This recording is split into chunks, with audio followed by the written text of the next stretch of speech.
Bam! What is up with the squad? It's Cess, your favorite auntie with Uncle Tennessee's in the building. Did you miss me? Did you miss me? Look, I'm back with the Baseline Brunch, y'all. Brittany, Commish, what's up? Hello. He want to lick my boom, but clap my ride to ta. Got him going crazy for that poon. Na.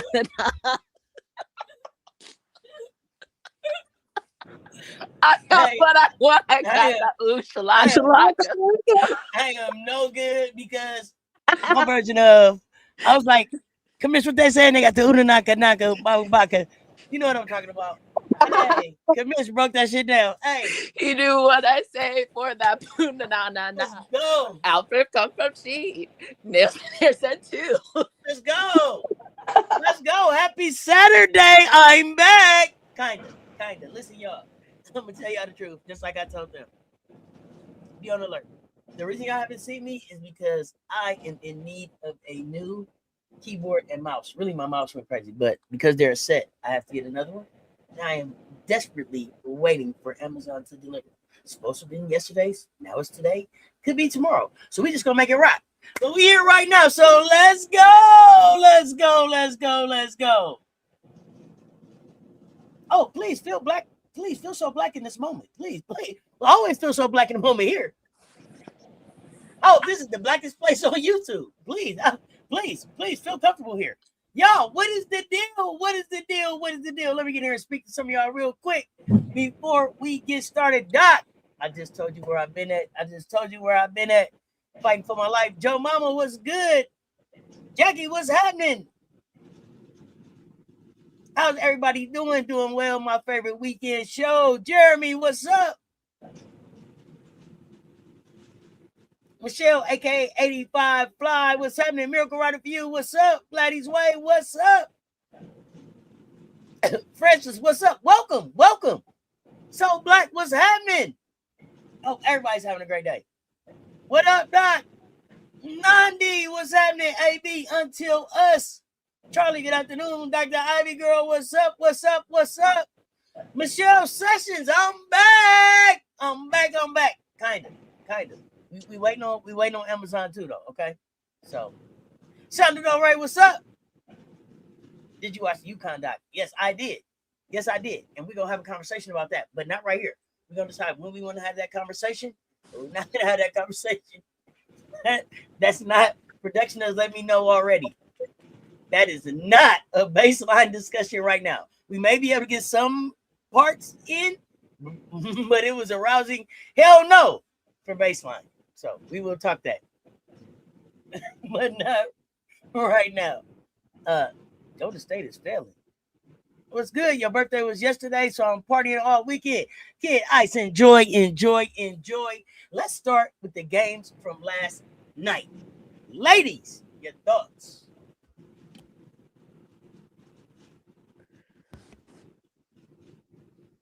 Oh. No. Sorry. What did you say? I missed you. Your thoughts on the games from last night. Russell, what's up over there on the Instagram?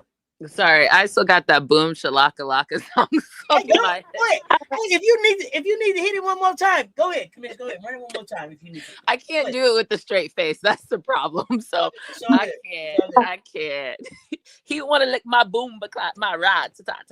That's the best I got for you. And then I start laughing. I can't do it for real. That ooh shalaka laka. Games last night were good. Well, good and not good in some ways. Let's start with the Chicago Sky. I done told y'all if things had just transpired a little bit differently. Y'all cannot tell me per my email. Per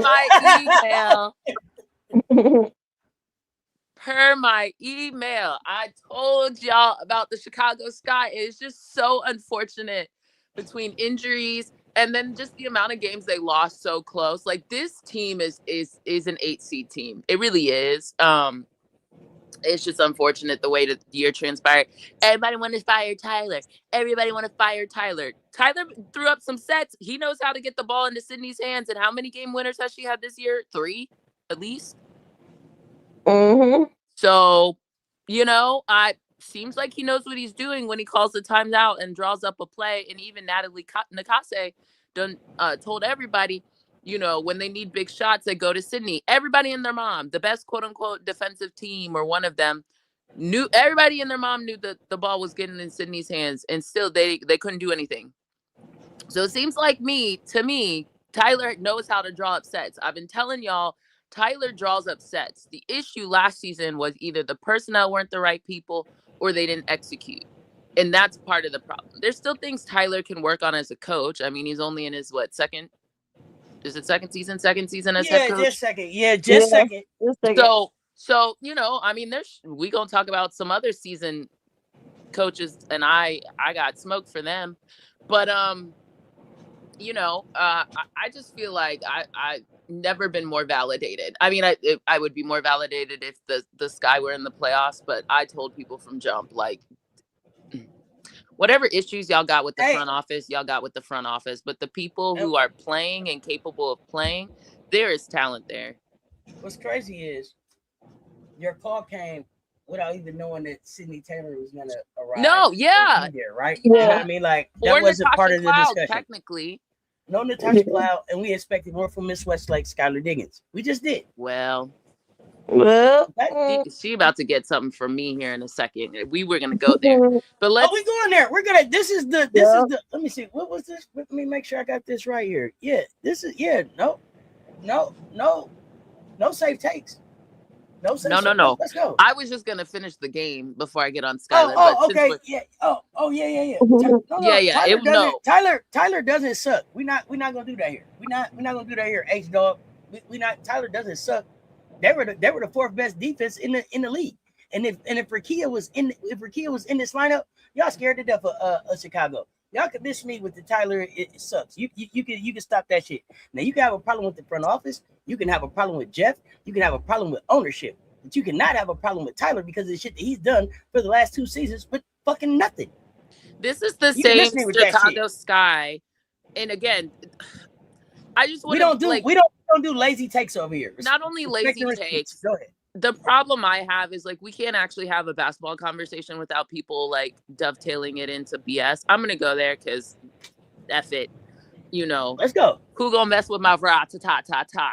I'm gonna just call a thing a thing. Again, this is not me saying this person isn't a good player. I'm just using this to explain. So last season, correct me if I'm wrong, wasn't the Chicago Sky the worst defense statistically? Or they were definitely bottom, right? We can say that. They were in the bottom. Now, 1 year later, and this is where I get really irritated with people and why all season I've been beating the drum about Tyler, and some of y'all just got your haterade, glasses on and just decided no matter what, they were going to hate on Tyler. You have to be able to be able to dissect and parse out things to really figure out what's going on. Again, it's not always perfect. We don't know everything, but to just look objectively and just say they were going to be horrible, it didn't make sense with the talent. Furthermore, if you actually sit and watch basketball, watch sets that are being run, watch when timeouts are being called. And again, that's still an opportunity area for Tyler. But even last night, you saw when the Valks started getting runs, Tyler would call a timeout. Hey, we need to draw up something different. Hey, and mind you, Tyler's also doing this while managing other injuries. You got Dejanay, who didn't even play yesterday. You got Sid, who has a groin injury that they're trying to manage. I'm still not even convinced because we know Camilla had something she was dealing with. So all these things are happening. And then on top of that, you have Sloot, who clearly is older and came back from an injury. He's actually really trying to do what he can. And then you got Jaquez, who still is a rookie, gave you some good times at points. Will, there's just a lot of things he's trying to manage. But at the end of the day, what he did do is he went and hired people to get his defense better. Now, I'm not going to sit here and say it's solely LT. I think LT contributes. I think his dad even was our defense sucks. It has to get better. So So what I don't understand is why are people still looking objectively at Tyler like he's the same person from last season? Like he went, they love him enough. Rachel stayed around, helped recruit people. Like, again, at a certain point, you have to look at the facts and just be like, okay, like, hey, I may feel some type of way about the Chicago Sky front office, but I have to give Tyler his props. And what I still bang the drum on is why was everybody so dead set in saying he was so shitty from jump? And it even still irritates me that he's on some of these coaching hot seats. I understand, but I think it's also a little disingenuous by the media because they're also not looking at the Chicago Sky and actually evaluating what's happening and where the team is getting better. And if it weren't for XYZ or this or that, let's also be honest, Azare has sucked monkey butt this whole season, right? So like there's a lot of things that are happening. We can get into all the different and absolutely the Tyler that starts Sloot over Skylar. Where was Chicago when Skylar was starting versus when Sloot got there? We can act like that Sloot hasn't made a difference. Sloot got there and showed them how to run the offense. Sloot got there and showed them how to run an offense with Camilla in it. Sloot got there and showed them how to be successful with what it is that he's trying to do. And they are now mimicking that. They weren't doing that before Sloot got back. They had won 6 fucking games. 6, wasn't it? Yes. Something like that. No, I think it's pretty much 6. And those were games that had Rakia. You know what I mean? So like games that had Rakia. So I'm not gonna do that. It ain't even about it ain't about drinking no coolant. It ain't even about it. No, they didn't come to Chicago about the money. I'm not buying that either. But here's what I want. The other thing that I'm not gonna do is spend this whole time trying to convince H-Dog of this. Like, I'm not even. Yeah, your opinion is your opinion. We get it, but we don't agree and we moving on. But go ahead, Commish, what you got? Well, I'm not even looking. I'm just talking. I don't even see what's being said. Got you. I'm not even on the screen. I'm talking for myself because I've been in these streets fighting for my life day and night like a dog. Like trying to convince people that Chicago Sky was not a bad team and people needed to get their hate off their heart because it didn't make, like, basketball wise, it didn't make sense why everybody was already piling on. Here's another thing. The same Chicago Sky that was in the bottom defense last year had Angel, did they not? They did. Now they have other pieces who are helping the defense. Part of what's also helped the Sky is that their perimeter defenders are better perimeter defenders. So that doesn't put all the onus on Camilla as much, right? That's what one of Cloud's strengths. I have some issues with Cloud, but I will say she cleaned up a lot of more of her bowheaded plays have gotten cleaned up recently. So good for her. That's also what's helping the Sky start winning. So it's a little bit of everybody. Everybody had to be better. And I think you can look at this team and say, hey, a couple things. One, we're going to get back to Skylar in a second. So just put a pin in that one. We coming back to Skylar. Don't worry. But let's just say moving forward, and I've gone back and forth. At some point I was like, get Cloud off this team. But if Cloud can play the way she's playing now, moving forward, that's winning basketball. The problem I was having with Cloud is she was forcing balls, turning it over, doing stupid fouls, getting techs every other game. It felt like, I don't think Natasha Cloud's gotten a tech in a while. Thank God. Like, stop giving the game away when your margins are so thin as a team. And that's what winning basketball is. I hope at this point, I think if Cloud can stay in whatever current state she's in, if she can bottle that up and replicate it next year, and that means I'm not trying to like be the hot shot. I'm not trying to prove to people why this, that, or the third. Just like love on this team, love on these players, love on your teammates. If Cloud can do that, then I actually do think Cloud is a good person to bring back for the Sky next season. You got the defense. You got her, like, one thing Cloud will do, she and Aaliyah Boston said this for the Phantom for Unrivaled. I think she is a good vet, for young players, and particularly like the bigs. It seems like she does a really good job of like, you know, what am I trying to say? Building them up, like, you know, really hyping them up. Pouring into them. Yeah, pouring into them, all that. Gotcha. And so if that helps with confidence and like, you know, if that's what she's going to do, then that is very much needed for the Chicago Sky team. Plus, her offense has been better recently. She's hitting shots. She's more efficient. And therefore, it's helping the team. So I say all that to say it seems like her and Sloot also seem to have a good relationship. So I would actually say Cloud is probably a good piece to try to bring back. And it seems like she's happy. And I don't know if that's, I'm not saying she's putting on or anything. I just hope that that's an indication of she likes this team and wants to be with this team and continues building. That's kind of what I'll say on that piece. Now let's get to this other supposed bet. Skylar. Yeah, I'm gonna just call a thing because that's what we do. I've lost respect for Skylar this season. I think, speaking of all the people that they lost through quote unquote, well, real injury, Skylar, you could argue she's not hurt. She is hurt, whatever. I don't know. I'm still confusion. But Skylar let her team like hang out to dry this whole time. The minute they said, I find it very just, you know, very serendipitous that the minute they said she was going to try to come from the bench, she said, the fuck I'm not. And we haven't seen Skylar since. And I'm not one to tell people they're not injured because I do think that's tough.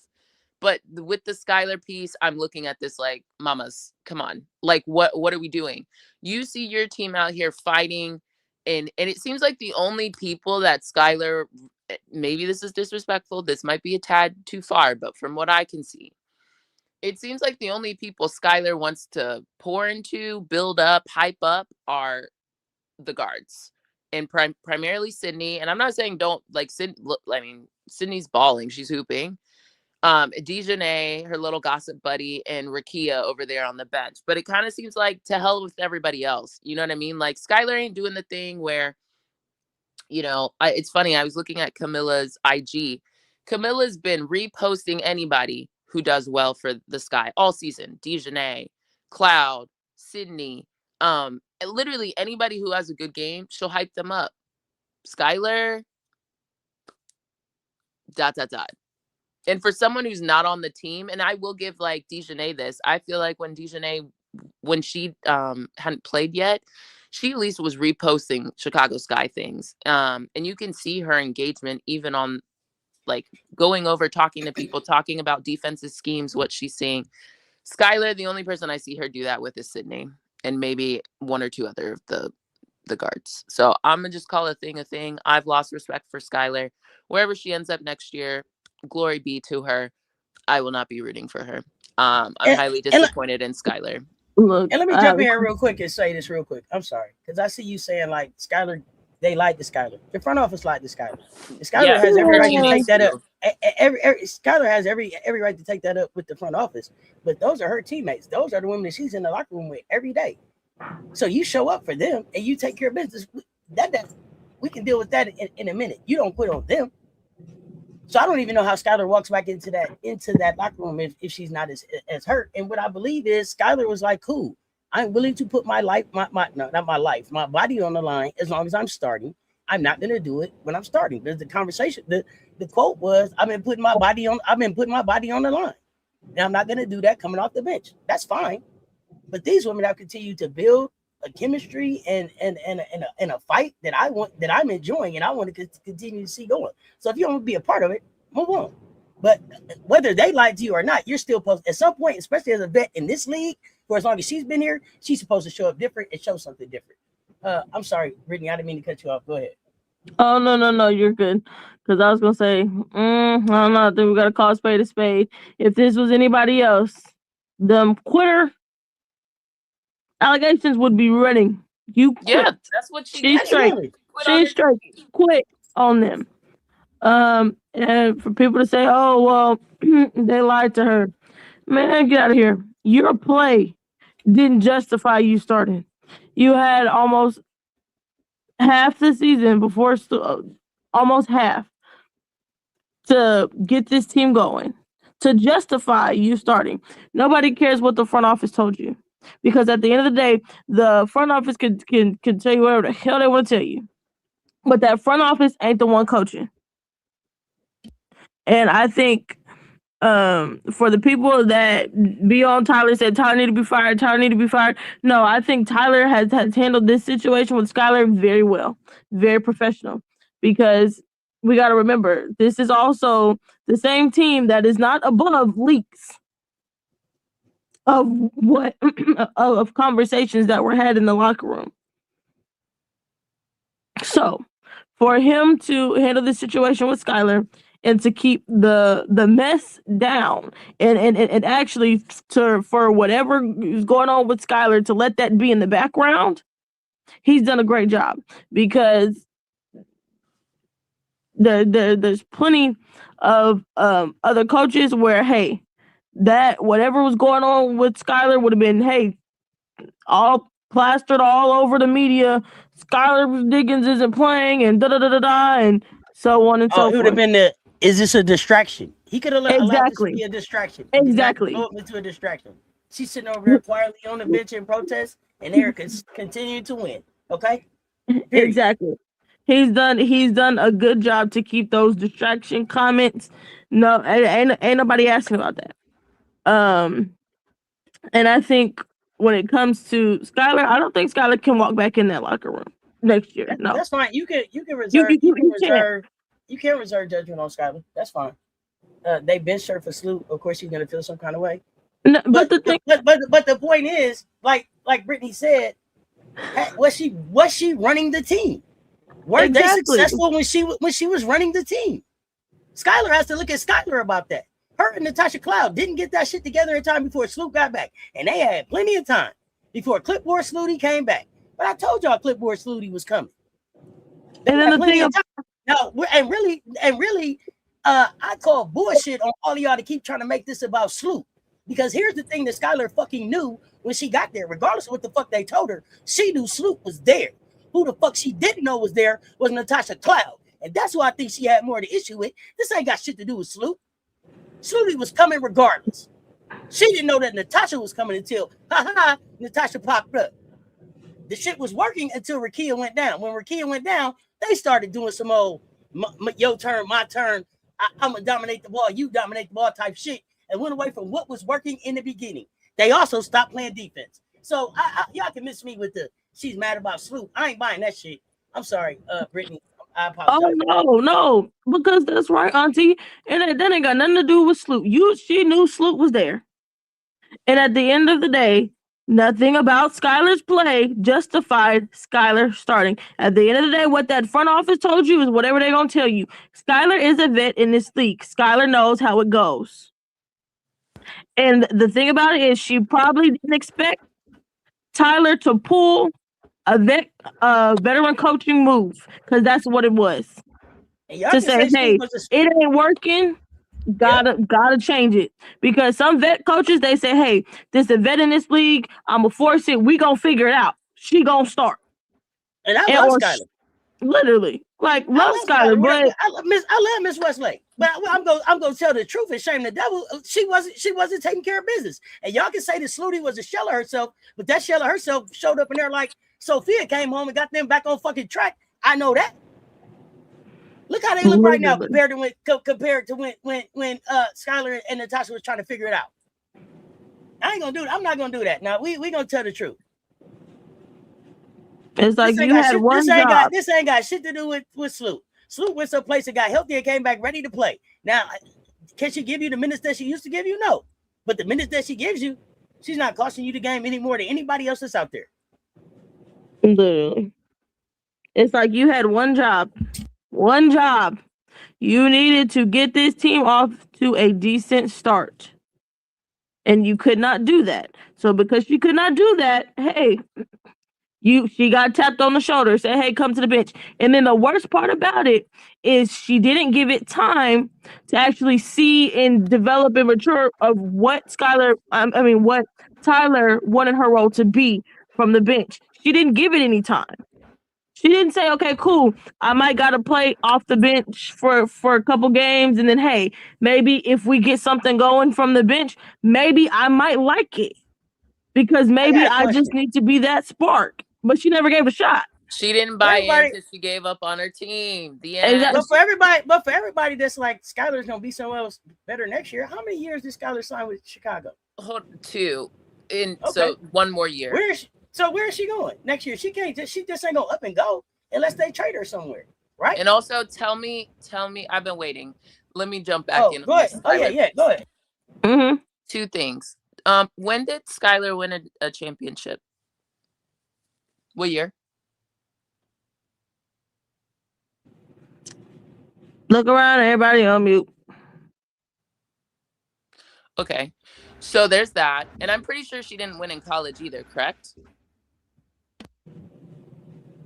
Nope. So, okay. So we talk a lot about that other girl in that Hoosier state who doesn't win. At a certain point, we have to look at it and be like, why aren't you winning?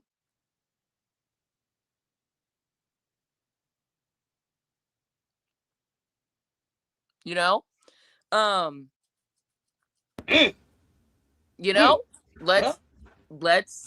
yeah. We'll have a conversation. Let's have a conversation. Yeah. That's the other part about it. You can say that you can say that Trimble has a huge hand in coaching his team. Yeah, now you think Tyler sucks as a head coach, but he's getting better. You can say that, but what you can't say is that Tyler didn't look around, see his deficiencies, and say, "What the fuck can I do to show up and be better next year?" But here's the problem. He got Trimble on. He got Trimble on. Hold on. Here's the problem. First thing, I don't want to jump around too much, but for sake of conversation, since we jumping around and what about this and what about that? So the same Lynn Roberts who had LT on her staff and didn't keep LT, the same LT who decided to come to the Chicago Sky, even though she has a history with the Sparks organization, there has to be a reason she came to Chicago, because both organizations, by the way, are trash. I've been telling y'all that for a while. So to go from one quote unquote trash org to another quote unquote trash org, there's a reason she made that switch.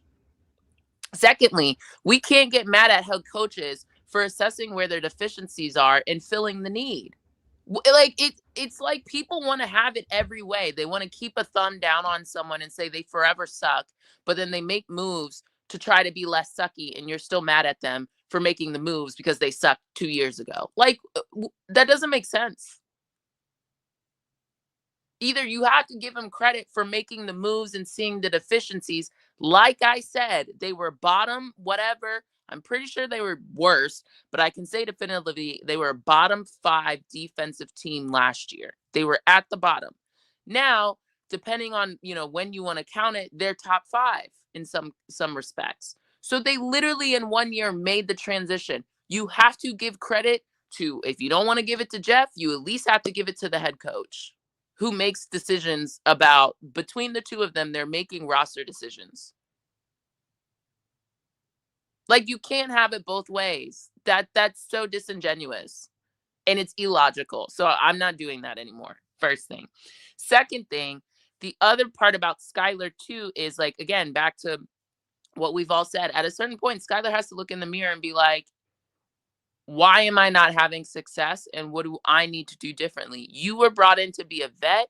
And one of the things you said in your press conference was you knew how to play with bigs. To me, it looked like Skylar said to hell with Camilla, which is why when Sluty came, that's part of the reason Tyler was like, all right, my guards aren't being effective with Camilla. Someone has to show them how to be effective with Camilla. And guess who was?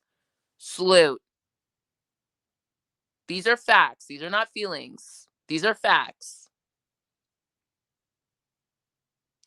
Cloud just said the other night, which we've all said before, but since other people got to say it for people to believe us, Cloud specifically said, if we had more wins, this would be an all-star year for Camilla, which agreed, which is why I was pissed with Chicago for so long. I was like, yo, and I still have my own. And if anybody's been listening, I criticize Camilla too. So it's not about like my fandom. I don't not criticize people. I actually criticize people. I talk basketball. But that is also part of the issue. They were not using Camilla effectively, along with a myriad of other things. Now you can see the identity of the team is a little bit more, it's clear. People see, it seems like people know their roles more now in the Chicago Sky season than they did early in the season. And part of that is that there was a natural gel that has to happen with every team. But those are the facts. Skylar's not here. The team has won more games. Period. Point blank.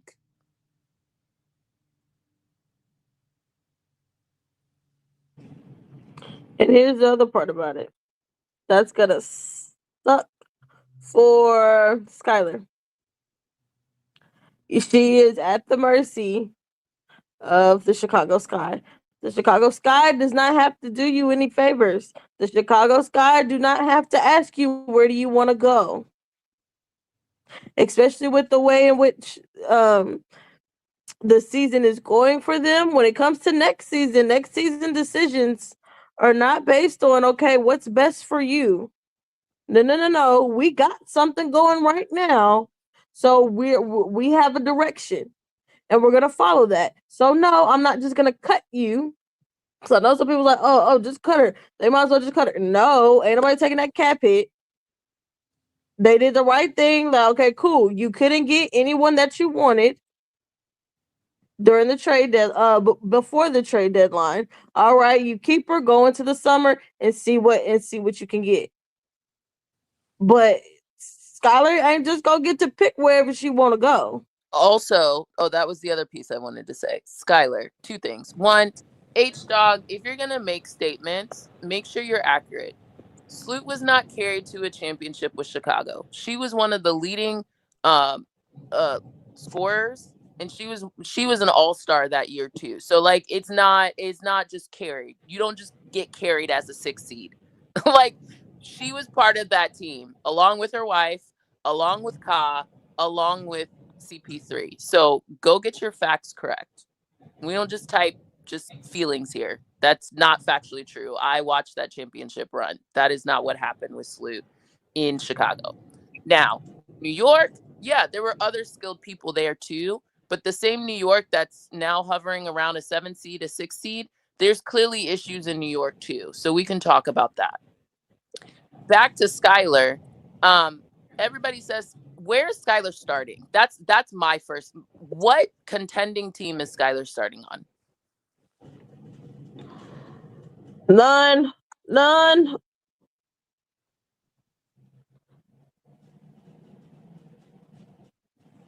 And I need y'all to be honest. Yeah, I want that same. I want the answer to. And Ka did not carry. Ka was Finals MVP. That's when she showed up. Was the end. She was the X factor. Sloot was the point guard. Go rewatch it. It's available for you on League Pass. It's free if you have League Pass. You can go watch that championship run. So no. Furthermore, back to Skylar, I want to know what team is she starting on? I can maybe come up with one contending team, and at this point we have to ask if they're actually contenders, that it would make sense for Skylar to be the starting point guard on. Which one? New York. But I don't think New York's going to do it because they like Astier, they like Fatus, they like other people. They might just consider, honestly, having Shoes go back to being quote unquote point guard. I don't see it. Whatever the hell's happening with the Mercury, even if they're able to retain KP, and I don't think Skylar's going looking back at the chat. They saying Washington. No. I don't see that. I don't see that. Not with them young. No. Why would I with a older team in Chicago? What did you do? Why in the heck would I put you over here with these young with an even younger team? Hell no. Nope. Not doing it. Like I really don't even see the Mystics. The Mystics don't make sense. It doesn't make sense to me. And that's another organization. Again, since we all want to just like keep putting if one of the things that everybody's saying is the front office lied to her, they don't have a facility. Tell me what facility the Mystics have. Tell me what high-end facility the Mystics have. Man, she messed around. They don't even play in Capital One. They play down by the banks. Nah, she messed around and killed the vibe that they got going on over there. Y'all see how Beniza's just fitting in with them? She's learning, trying to get in with their vibe and their energy, just going with the flow. I don't know if Skylar going over there is gonna Skylar going over there might just take it to a different level. Might turn the mic. But also, why would I pick up Skylar and this is part of the reason why Chicago Sky is incentivized to keep winning, because the Mystics have their pick swap.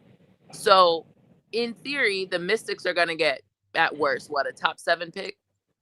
Yeah, they just want to get it in the draft. They about to get their point guard in the draft. And then somebody said it's only for leadership. Here's the thing: you had the opportunity to demonstrate. Leadership. I'm sorry. That's the thing. What leadership? I got a question. Can y'all? Because I got CRS. Yeah, help me out. Ain't this who are the guards coming out in this draft coming up? Guards or point guards? Guards, point guards in the WNBA. It doesn't really seem to matter. Most of these teams I got a point guard anyway.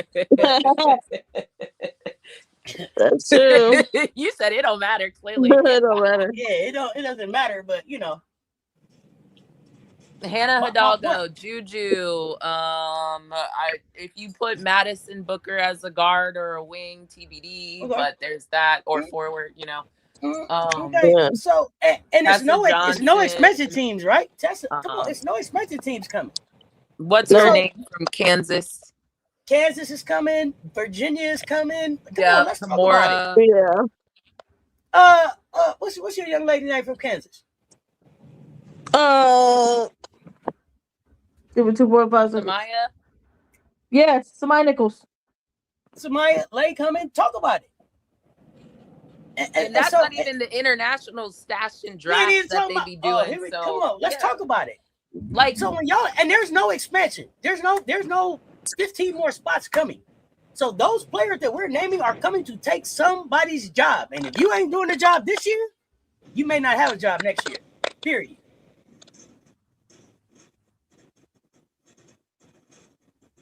Yeah, people just love to hate this guy because of Reese being traded. I believe that too. I've been saying that all along. We moved past that. We moved past that, Reginald. Yeah. We just moved past that. We get back to the real basketball talk over here.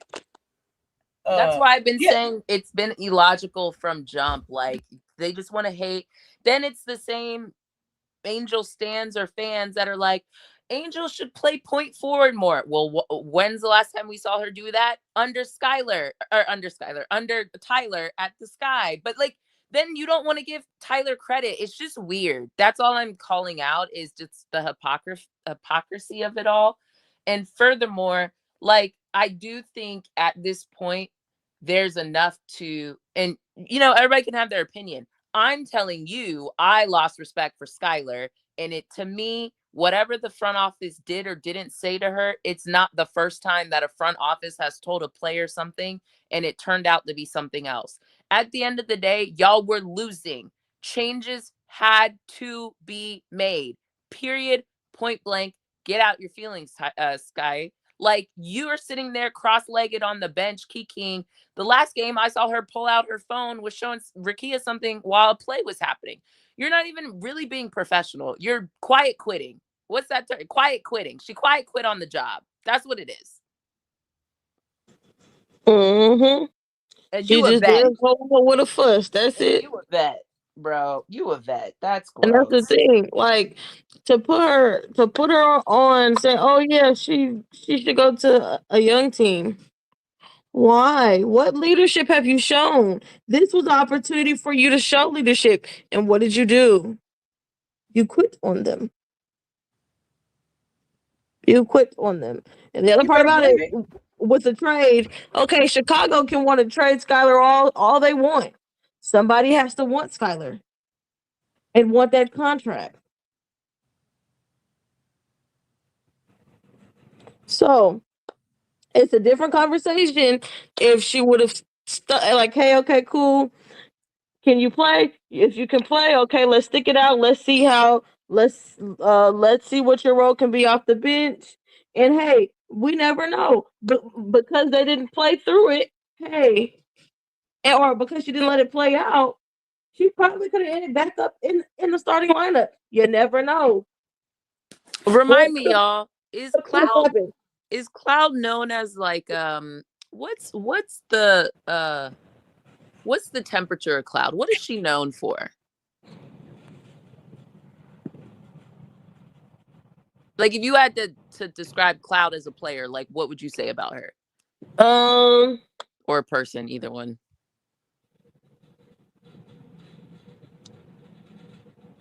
Is she quiet or does she speak out? How about that? I'll just make it quicker for you. Yeah, she's not a quiet one. Because she's vocal. Have we heard Cloud say anything about Chicago Sky? No. That's the other part about it. She would have been the first one. Hey, get me up out of here. They doing this.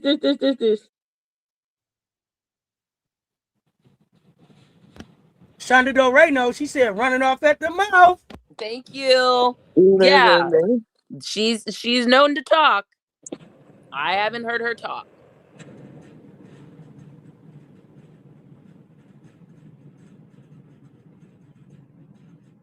So I don't know, guys. MJ, are we speculating that Skylar may not be injured?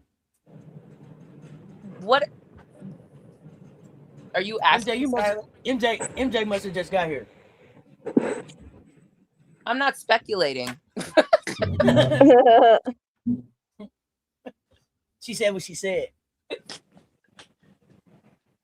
I said I'll allow space for she may be injured, but I just find it very interesting that the day she got up on social media and said, I've been putting my body on the line, they asked her to come off the bench. We haven't seen Skylar since. Yeah. And then I don't know. It's not like she played one game and was like, okay, yeah, I'm injured. Let me step back. I'm just saying, like, that doesn't make sense. But y'all can take it however you want. I think she quiet quit, loud quit, quiet on the creek, loud on the creek, whatever you want to call it. Mm-hmm. I think that Skylar thought that somebody might a contender might make a move for her before the trade deadline, and they didn't. But the thing about it is, you didn't play to make them be like, okay, I'm gonna eat the contract. Oh no, I think she felt like that maybe they would just eat the resume. Ain't no chip on that resume. Sorry, not sorry. There's no chip on that resume. The contender would want her to come off the bench. That's the conversation we need to be having about the basketball play right now. That's what I keep coming back to. Is the basketball play at this point? Not that Ego got injured as well. Yeah, for real. That's what Ashley, please understand. We're not here to change anybody's mind. We're not waiting for you to be like, oh, okay, I agree with y'all. That's not. We're just having a conversation. If you please reserve judgment on Skylar. We're okay with that. That's okay. Yeah, I'm just giving you my perspective. Has she ever played in the finals? For Skylar, I think she over there playing games. She quitting, and she crossing her legs on that bench. I also will say something about I've noticed. Camilla is a team player. I don't see Camilla in Sky Kiking. That's all I know. And here's the other part. Here's the other question. Yes, she's injured, but have we seen her being active in huddles? No. Well, with select people. That's why I called that out. Yeah. Besides the guards, have you been active with other position players? And that was one thing I did call out about Dejanay. Dejanay was up clapping, talking to people, telling people. She be telling people what she's seeing out there. Hey, try this. All into the game. So I will give you that. And again, it's not about not rocking with Skylar. I love Skylar, but I didn't expect this from Skylar. I expected Skylar to show up and be the grown up in the room. Right. No, okay. So Skylar's always in the celebration huddle. Is that the same as helping the team win? Yeah, I'm not talking about the celebration huddle. I'm talking about the work. No, Yeah, I'm just clarifying again. You got to watch the games, watch the interactions. Again, I saw Skylar pull out her phone and was scrolling on her phone and showing Rakia something while the play was in session. I watched it. Not while the play was in session. Yes. Skeptical. I was skeptical about this from the jump, and I'm not even blaming Skylar for this whole situation. I followed Skylar her whole W career, and I was positive about her going there, but I was skeptical. I get it. This will be another failure on Tyler and the front office's watch. I don't think it was a failure. It's all how you let people look at it. That's when I saw two blondes jumping up and down. I didn't know who the other person was until the end of the game. I'm not doing this with y'all. Skylar is a Leo. Skylar is a Leo. Skylar is a Leo. I've dated one. I understand. That's it. I got it. No, I'm just saying I only see her in the celebration huddle. She doesn't participate in anything else. Yeah. Gotcha. But my thing is, why is it a failed year? I don't see it as a failure. Exactly. It's not. You went and found a damn diamond in the fucking rough. No, we didn't. No, we didn't see Sloot on the bench last year because Sloot was away. She was away rehabbing so that she could come back and be ready this year.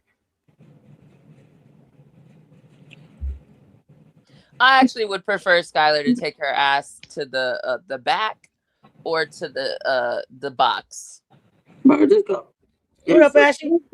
You know when you go out with friends, you know when you're out with a group of people, and there's that one person who's like, you know, I'm gonna go sit on the other side of the like everybody, like let's say you bowling or whatever. Take your ass over there then. You bowling in elite in you in lanes, right? And there's that one person who goes like sits behind the little partition or goes sits down over just like to make a point. That's bleeping Skylar right now. It's like, I'm here, but I want everybody to know I'm miserable. It's like, girl, you ain't gotta be here. Go somewhere carry your else. ass over there then. Yeah. No, for real. Definitely could have been like, hey, we're injured. I understand. I understand what the goal is, but not meeting the goal doesn't mean that it has to be a failed year. Literally. And not meeting her goal is Rakia being hurt has a lot to do with that, compared to what they can say about a whole lot of other years. And for where they're at right now, they shouldn't look at it as a loss. But I'm not even going to keep going back and forth about that. No, like making the goal. Making the playoffs. Everybody's goal at the beginning of the season. Make the playoffs. Move on. I don't care. I don't care if Sloot was in the press box with Jeff. I don't care if Sloot has a good working relationship with Jeff. What I care about is that when they told Sloot to take her ass on the court, she did her job. Now, all that other outside shit that y'all want to make this about, y'all can. But I'm not doing that. Because the other thing that I know is that the Chicago Sky ass sat up there and said that they didn't want to have Skylar unhappy. And Skylar hasn't done the things that she needed to do to make sure that Chicago was happy. She didn't show up and do her job. That's on Skylar. Skylar got to live with that. Maybe coming to Chicago wasn't a good move. Maybe she got here and it ain't going to work. But you here now. Quit the job or don't. But I ain't finna do that shit. Sloot was around for all the home games last year and traveled to a few of the road games. Like, I don't care if Sloot. Guess what? Asia sat in the box when she was hurt too. Now what? What we talking about? I don't give a fuck. I don't care nothing about that. But when you on the bench, that's the thing. Here's the thing. If you're not going to do your job, don't show up to work. But don't show up to work and then disrespect the job. That's a different thing. To be sitting on the bench and then we trying to do what we supposed to do and you over here seeing what the fuck is on sale on Amazon, I ain't got time for that. Be respectful of the job or take the day off. She was probably trying to learn that poo na na na na.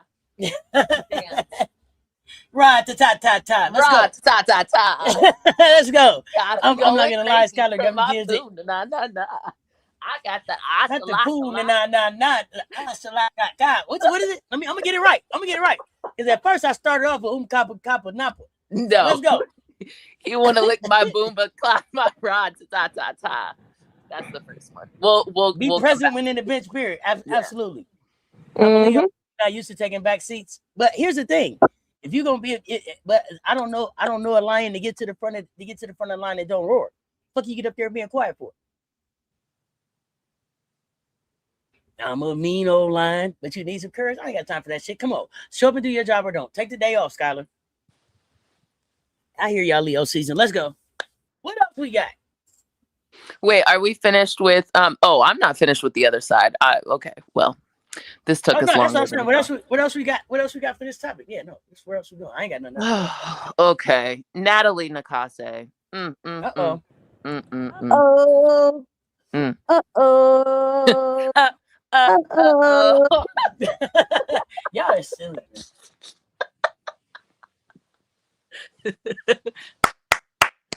Yeah, gotta put the claps with it. Natalie. Y'all hit that like and that share. They both right there. Let's go. Okay, so remember when we had a conversation about receipts, excuses, monitoring, contenders, and I told you all about the Valkyries, and I was like, no. Yeah, this is what I'm talking about. I do think they're in a little bit of a rut. However, this is why I don't believe in Bahala. A couple of reasons. One, I don't know why they can't make a shot with all them people that be chucking threes. I think that's part of my issue. I don't like three chucking for three chucking. Like, you better be an elite 3-point shooter if you're going to do that. Everybody just chucking threes all over the place. They have no post presence. The post presence they do have, it's you gotta oscillate between Kia and LA. And Natalie should have been playing LA all season. Shout out to first thing, big step back. Shout out to LA. This is what we know LA can contribute to a team given the opportunity time and time again. So why LA wasn't getting more time consistently has been my problem with Natalie all season, dating back to last season. I don't know what it is, but Natalie got a certain feeling about. But their starting 5 or 4 or 3 of the 5 were so atrocious yesterday, she had to ride her bench. Like, she had no other solution but to ride her bench. Like, it was that bad. Kayla didn't give you shit. Chechi didn't give you shit. Gabby didn't give you shit. The box score might look like Salon was able to give you shit, but she really didn't give you shit the majority of the game. Those are all your quote-unquote shooters or some version of like all-star, mixing, superstars, quote-unquote, whatever people want to call it. But it was bad. Tip Hayes over here flopping like a crash dummy. Like, what are you doing? LA was their bright spot last night, and then Veronica here or there. I'll give her a little bit. But and Chen came in, tried to give what she could. But this has always been my issue with Natalie. Like, your team, if you're gonna have quote unquote the best bench and you're gonna then the games where people don't have it, you got to cut bait early and go with the people who do. But unfortunately, outside of this game, for real, she has not been doing that all season. So this is why I don't believe in the Valkyries. I really don't. I don't. And before someone just let me make this last point. Before someone gets in this chat, because I'm not going to respond to it and say they should have gotten Kelsey Plum. No. Okay, go back. Go ahead, Auntie. What were you going to say? When you say you're not believing in them, you're not believing them as far as where do you think they end up? First round. Gotcha. Do they win the game or they up out of there? It all depends on who their matchup is, but I lean not. I think that's what I gave you guys. I gave you excuses as a first monitoring / excuses. You believe in Bahala, which I understand. They're going to be a top seed, so there's going to be more games in Bahala than not. So that's possible. But we've also seen them put up stinkers in Bahala too.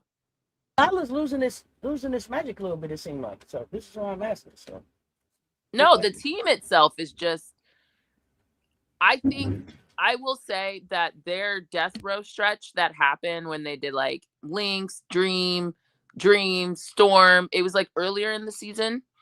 And I was expecting them not to come out of that with as many wins as they did. They ended up winning, which like you won, But I think that's what propelled them, because that was their hard part of the stretch, and somehow they were like of the season. That was their tough stretch. Somehow they were able to come out of that. I don't know how. I don't know. They just were, and I think that's what propelled them into the current standings that they're in. But yikes, rough, yeesh. They say Golden State has the Indiana Fever's number. Can they beat them in the first round? That was early in the season. I feel like they had their number. I don't know if they've had their number recent, right? Because they had those wins early on when Caitlin was shooting disgusting toward eights. Yep. That was when Raven was still playing. So that feels like worlds and years and seasons ago. And I don't even know if Natalie chooses to ride with all her guards. She got some favorites. I think Commish she has pointed favorites. them out before. Mm-hmm. Y'all know who she learned from or who she coached beside. I expected nothing less. This is exactly what I expected from Natalie. The problem is she doesn't have an Asia though. True, but who else does? Well, that's the problem. So you can't just say, "Oh, I'm gonna do the thing." Nope. You ain't got that. No. You ain't got that lady from Columbia, South Carolina up in there. You ain't got that. Hopkins, to be correct, technical. Yep, I expected her to be one of the ones that's just like, hey, yeah, I'm gonna ride with who I got. I don't care how bad they're playing. I'm gonna ride with them. I don't care who got us to this point. I'm gonna ride with my day ones. And she's starting. This is a joke, to be clear, but she's starting to sound like that lady from Knoxville, talking about, I told him, we got to play harder. I told him. Oh, Lord. Natalie, like your team is starting slow and your only response is, yeah, we have to have more mental fortitude, which I don't disagree with the premise, but like clearly something's happening and your team is getting run down. And I don't know why, because they play, I don't know, but I'm like, you have a problem. Like, oh, these slow starts, which agreed, slow starts are not great. One of my teams has been doing slow starts and they've been pissing me off. But, you know, at a certain point, why don't you insert some of your bench players to get some life, get some juice? No, we don't want to do that. Okay.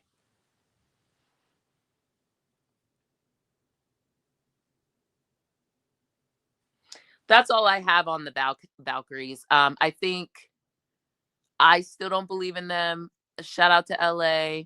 I do think Natalie's issue and her downfall in the playoff is going to be rotations. Because I don't think she comes off some of her rotations, or she doesn't change it up enough to meet the need.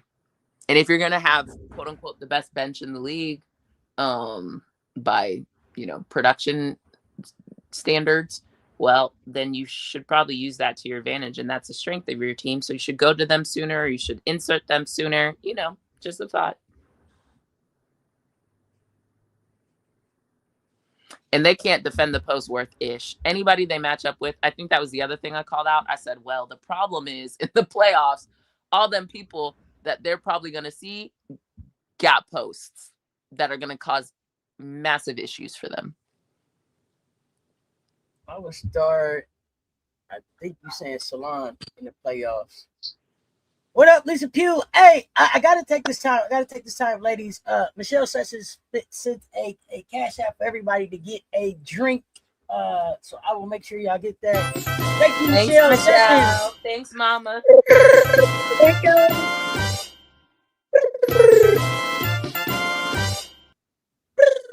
Appreciate the support, fam. I will get that over to them. Thank you so much. Medina killed Stokes in the post. When LA got more minutes for one hot second, it lit a fire under Kia, and she produced a 7-block game. I expect to see Kia come out firing against the Lynx. Kia gets away with doing the least. The team, her energy, LA, versatility, and defense versus the Lynx to tag team with Stokes. You got something on that one? Let's go. I agree with aspects of what you said. I don't agree with Kia does the least. Oh, that's not me. That's a comment. No. I'm responding. Okay, got you. I think Kia is what she is. Is she an 8-year vet? I don't even know, but she's pretty tenured. Like Kia, yeah, earlier this season, her offense, she was having some magnet balls. I think she worked on her 3, but honestly, this Kia is the same Kia that Aces fans know well. Like it really isn't that different. She's a good backline anchor. She protects the rim really well, but if you need your post to go band for band, yikes. You know what I mean? Like you're not getting that out of Kia. I think that's why it would have made sense to, in certain matchups, leverage LA at the 4, Kia at the 5. Because sometimes they give up size. But they're both pretty versatile, can block shots, can rebound, athletic. I think also, quite frankly, I don't really love how they use LA. I feel like they overly, what's the word? She's a glorified pick and roller in their offense. Like I see her setting a ton of screens, and picker is probably the more accurate term than a roller.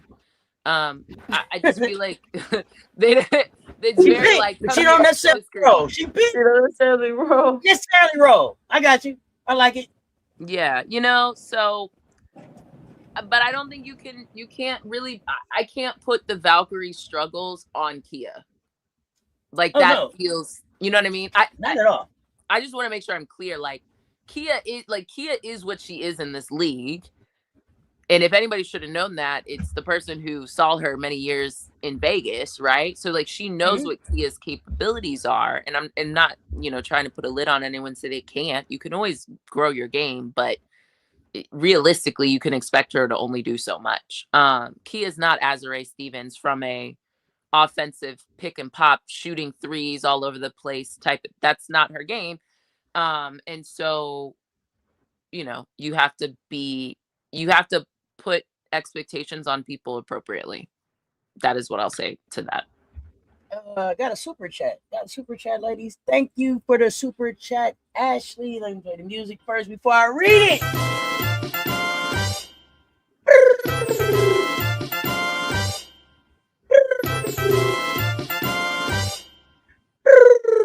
So, did y'all think the Golden State Valks were drained from the game against the Lynx? It felt like they emptied the tank against the Lynx. Also, do you think the Mystics are a bad matchup for the Lynx, or were the Lynx also burnt out? Let's take one at a time. So the first part was, is Golden State drained from the Lynx matchup? Correct me if I'm wrong. Yes. Weren't they down like 3 million to 0 for a long part of that game? Weren't they getting blown out? Or am I remembering incorrectly? It's honestly a question. I didn't sit and watch. I think it was a comeback. It was a comeback, but they were getting completely blown off the floor because of the same thing that happened in the Chicago Sky game. They were getting outshot. It was a complete blowout, I thought. Yeah, okay. Thank you, Jeremy. Yeah, it was like 22 points. So, yeah, I mean, there's an aspect of when you try to like come back from a game, but it happened twice. Like the same way the Lynx game went, it felt like it happened here with Chicago. And isn't this the same Valkyries that was like off for like a week? They were off a week before they saw the Lynx. So I don't think it's a drain thing. I think this is the issue when you're a heavy 3-point shooting team and they're undersized in the post. I think this is just a symptom of what it is. That's my reaction. I don't know, Auntie and Brittany, what y'all have. And then we can go to the second part. But if y'all want to respond or disagree. No, I said that, they were down 22 points. Yeah, 22. I drained versus the Lynx after having hella days off. They shouldn't have came into the next matchup drained because you had hella days off before. So okay, you get into you spend all your energy trying to do a comeback, you lose, but you were off a week, so or dang near a week. you should have energy to go into into that next game. And then the other part about it is, hey, what lesson did you learn? Yeah, maybe let's actually get off to a better start so we don't have to spend a whole bunch of energy trying to get back into a game. Just thought. Also, sorry, go ahead, Auntie. Oh no, for me, I don't want to hear no excuses about you was tired. If you want to win a playoff, if you want to win a championship, it ain't no you tired win. You would be playing every other day or something like that. Forget all that. You was off more than 2 days. I don't want to hear nothing about tired. This is why I told you get your weight up. This is why I told everybody get their weight up. And I don't remember who it was. I want to say you, Commissioner, maybe not. But I was having a conversation with somebody. Maybe it was MJ. And they were talking about how at the beginning of the season, typically we may have more muscle on our body at the beginning of the season, and then we play to a point where it kind of thins out. Yeah, right? That wasn't me. That sounds like MJ, but I agree. Right. And so this is what I wanted some of these players to do. Get your weight up some so you wouldn't be tired and falling apart right now. But you came in here with your ass too light. I don't want to hear nothing about you tired now. That's all I got to add to it. I don't have a whole lot of sympathy for, I'm so tired. Because I remember playing basketball from sun up to sundown. So I don't understand, I'm so tired right now. I don't understand. Well, but I think this is the dog days of, well, it's not the dog days because there's only so many games left in the season. But what I mean to say is I think everybody looks tired. We're going to talk about another team here in a second. So that's not, I don't think, and then anybody have played a lot of games, but I'm not doing it tired. I think when we come back from World Cup is going to be really interesting. I think we can see some ugly ass basketball. Yeah, that's gonna be nasty. It's gonna be nasty, but we'll come back to that in a second. I think Gabby is concerning for me. One, not only as a fantasy holder of Gabby. Let me be honest, right? I need to hold that. Hold that together a little bit longer, Gabby. No, Brittany. No, Brittany. Hold it together a little bit longer for me. Thank you. I know why you saying it. Y'all will hear next week what we're tracking towards. But yeah, as a fantasy holder of Gabby, I was like, what the hell is this? And then she didn't come back in the game. I was like, are you kidding me? So I really did have firsthand view, but Gabby did look like shit. So I can't even, I was like, you know what? I can't even get mad at Natalie about this because it's so bad. It was bad. She was a step late. She wasn't even doing like the thing on, there was a shot somebody took, either it was her or Kayla. That thing hit off the backboard like boom. Like it was like, oh my gosh. Like it's bad. I don't know, what their deal is, because they told us after All-Star wasn't Gabby off for conditioning and stuff like that. So I don't know. I mean, look, heavy is the crown. I think that's the part that people keep, which again goes back to some of the conversations we have. Like people just keep thinking greatness is so easy. It's not. And to do it at a high level is hard. Like greatness is not meant to be common, right? And I do think, I don't know what Gabby, I don't think it's injury. I just think she's not playing well because she's had some nasty stinkers this year. And I've just stared at the TV like, I cannot believe this. She's had some nasty games. But more than often than not, typically what she can contribute makes up for it. But if she's not on the court, you got to go with other people. I would say. Do you overall like the move for Gabby though, from Seattle to Golden State? Well, if you recall, way back yonder at the beginning of the season. I don't know if I've taken enough doses of my medication. No, your CRS sucks. So that's what I'm always here to remind you what I told you. Thank you. Yeah. So you had asked a question about Gabby, and I think I, in so many words, basically said Gabby is not a number one to me. Outside of in France, when she put that French jersey on, she be turning into something else. But when she just hasn't consistently shown in the W that she is a one to me. And so therefore it's not that she can't get there. I just, that's her game. She's not usually like a high volume, tons of shots. She has the skill set. Oh, Commish, I heard that Gabby has it in her contract to load manage for recovery. After hearing that, I don't expect any turn for Gabby anymore. Wow. what she got? Oh, That Kawhi Leonard knees or something? damn. I don't Yeah, know. that Wow. degenerative knee. Yeah, She Yeah. got tell us that. more, What she got? Tell us more, KKS. Tell us more. Wow. Yeah, I hadn't heard that. That's new news Yeah. to me. So like, Yeah, unless that's she new. does truly have a degenerative or something, her body, then I don't understand that. that would make sense. But it still doesn't. I mean, not that this wasn't the point, but it also doesn't take away from my statement. It actually, if anything, it probably bolsters what I said. Like, I just haven't seen Gabby take over in W uniforms in a way in which her skill set says that she would. Remind you, this is the number 4 pick behind Asia Wilson, Kelsey Mitchell. I always forget who number 3 was, and then was Gabby. So that is that same draft class. And I just don't think Gabby has shown, even though she's had less time in the W technically, but she spent more of it overseas. Gabby has not shown to be at that same caliber, So MJ is suggesting maybe the French national team wanted Gabby to save herself for people. Well, I was gonna say, I actually think my projection, hot take, not really hot take, projection, is that I think coming out of World Cup, Gabby might even look even worse. Because if she's looking run down going into the World Cup, I'm concerned. Oh, because she's a big part of that French team, right? She's there. Let's She's there. let's be clear. Yeah, let's be clear. Mm-hmm. So, I mean, now it's France, so they're They like saying this. next They to said the us. Valkyrie podcast. They'll figure it out. So Valkyrie podcast mentioned that Golden State Valks knows Gabby can't play extensive, needs more recovery. Valkyrie's beat reporter was talking about it. Sounds like it's a comprehensive energy metabolic thing. Oh, okay, thank you for sharing that. I didn't know that. Thank you. Mm-hmm. Yeah. Wow. Well, they paid her like a number 1, so I don't know what to tell you about that. Hey, That's the other that part about it.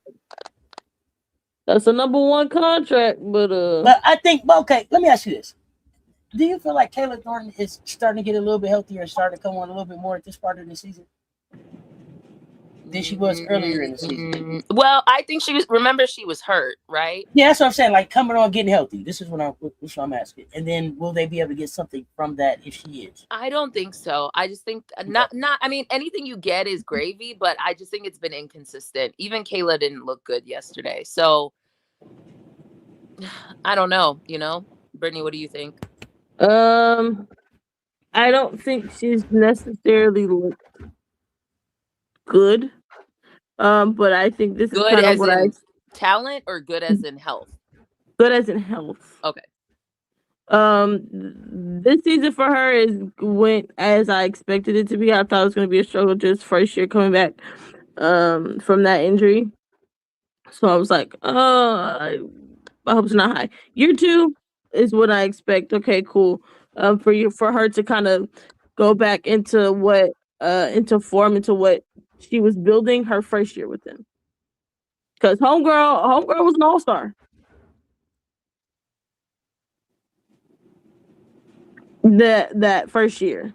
Yeah, I just don't think she's healthy. And on top of that, Gabby's not in her way per se, but Yeah, so health. Well, I see Naja unscripted saying, hey, if Kayla played like she did prior to injury, we wouldn't be having this conversation about Gabby, to be honest.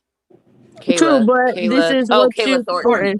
Yep. But this is something they should have expected and prepared for her first year coming back from injury. The first year is not always the greatest.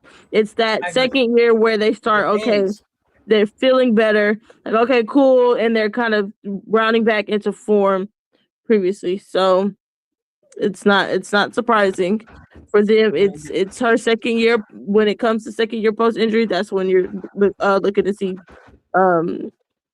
better stats and things. Well, not even really better stats, but health. Back to normal.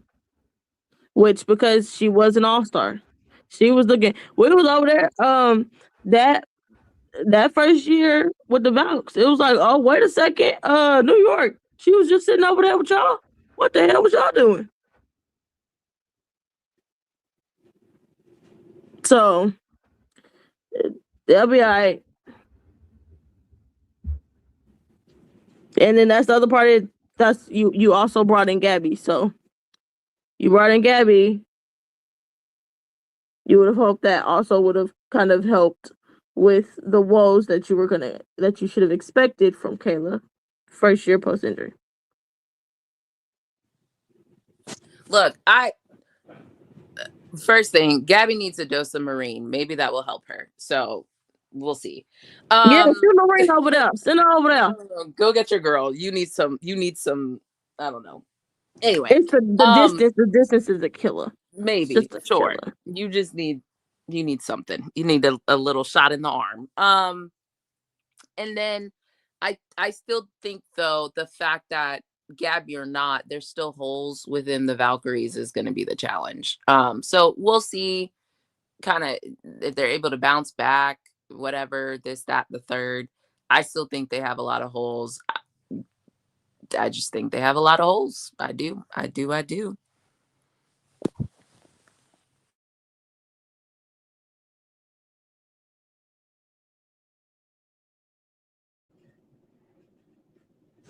Speaking of teams with holes, there's a team that has been trending downwards over there in Las Vegas, Nevada.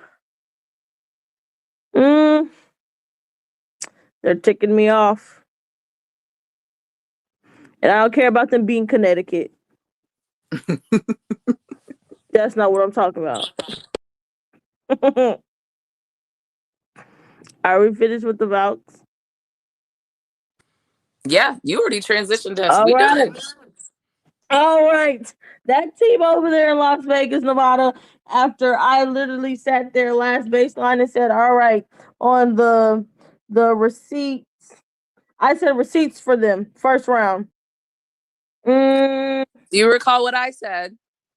I do recall what you said. You was like, I don't know. But I was like, hey, we're just talking about the first round. Just the first round. Like, oh my goodness. Vegas is going the opposite direction compared to where they were at this point last season. Trending up. They are trending down. And I don't like what I'm seeing. Because yes, we knew that there were holes in their team, in holes in their bench production. We knew that. But I'm not liking the way in which Asia and Jo are playing. Because originally, or throughout the season, all right, those two putting up master classes. I don't know if the girlies are looking tired or what. But that Minnesota game and that Atlanta game, especially that Atlanta game, I was over it. Becky didn't want to work. Didn't want to coach that day. Clearly, went on ahead. Against Atlanta, went on ahead and went to the showers early. And the crazy part about that game against Atlanta, I sat there and I watched and I kept watching after, all right, Becky got ejected. It's like, okay, cool, whatever. This game's still very much in reach. I was sitting there watching to see, like, oh my goodness, are they still the Atlanta Nightmare? Are they going to give this game away? Because Vegas had every opportunity to take the game, and they couldn't take the game because they couldn't get a stop. They couldn't get a stop, and they couldn't string together the ball over. Exactly. They couldn't string together enough opportunities offensively because they just couldn't keep the ball. And the offense was very stagnant. The defense was very looking like, hey, does anybody want to play defense today? Yes, no, maybe so. Okay, well, this is why we can't string together enough stops because it's all right. You get a stop on one end, and you couldn't score on the other. And I think Atlanta just made timely plays. I was literally wondering, are they gonna blow it? Are they gonna blow it again? Because especially against the Aces, I don't know. The Aces just had a number. And the game against Minnesota, I think that game, the spacing was better than when they had played them like that prior week or so. The spacing was better, but I still did not like how hard they had to work in the second half. Specifically, how hard Asia had to work in the second half. There's some people on the bench that I need something. Give us something, please. Because golly, Jo and Asia can't. Some people are gonna have to step up, and not just on the offensive end by just making open shots. My goodness, but also just defensively. I don't like the way that the girlies are looking, and I'm getting a little. I was like, I think it's time to bring them to the docket, Commish. Yeah, you did say that. So, a couple things. I turned the game off maybe 5 to 10 minutes after Becky got ejected. Like I said, Becky didn't want to work. Let's actually pause on that. That was so irresponsible by Becky to get tossed in that game, in that environment. You know what I mean? Like, yep. Yeah, the refs were on some BS. We were in the first quarter, second quarter? Second. What are we getting tossed for? A couple minutes in a second. Yeah, like, why? Sorry, y'all. I've been talking to y'all for 4 minutes. Oh, we have not heard you. Yeah, not a word. It didn't matter what I was saying anyway. Keep going. Do you want to come back and tell us something? No, not at all. Keep going. You pretty much made the point. Keep going. Okay, cool. It was that's actually why I turned it off. Not that I didn't think that. It's just like, oh, you're not serious as a coach if you think in this situation is a good time. The same way I be getting on Natasha Cloud and other people for getting texts in bad time and sitting on the that felt like quit is too strong of a word, but it's in that vein where it's like you quit on your team by getting tossed in that situation. It wasn't it was like, yeah, they had just missed the call, and I do think they were missing calls, but the game was not out of reach yet. Like, why are you even doing that? And then because you got tossed, Ryan ended up going to the free throw line, getting 2 shots. I don't remember if they got the ball back. It just cascaded from there. Clearly the Aces were able to close eventually, but you put your team in a hole. That didn't fire them up.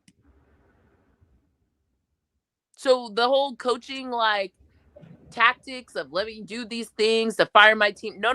That is not the time in the situation to do that. They needed the coach who was going to make the adjustments. And then again, I can only put the biggest part of the blame pie has to go to the people who are the people. So in this instance, the blame pie goes to Becky. But them assistants, y'all didn't switch up enough stuff for me. It was like, oh, we just gonna run the same playbook. No. Like, why don't we do something different? I didn't love it. When I was watching, I was like, I'm not seeing the coaching adjustments. Let me go do something else. So I turned the game off. Saw the highlights later and saw everybody's kind of collective, scoreboard watching. But I was like, I'm not getting rage baited by the Aces today. I'm not doing it. No, absolutely not. So I turned it off. The other component so there's a lot of smoke. Becky got a lot of, I was so irritated with her. So that pissed me off. There was something else you said, Brittany. Oh, go ahead. We went from bench mob to street clothes.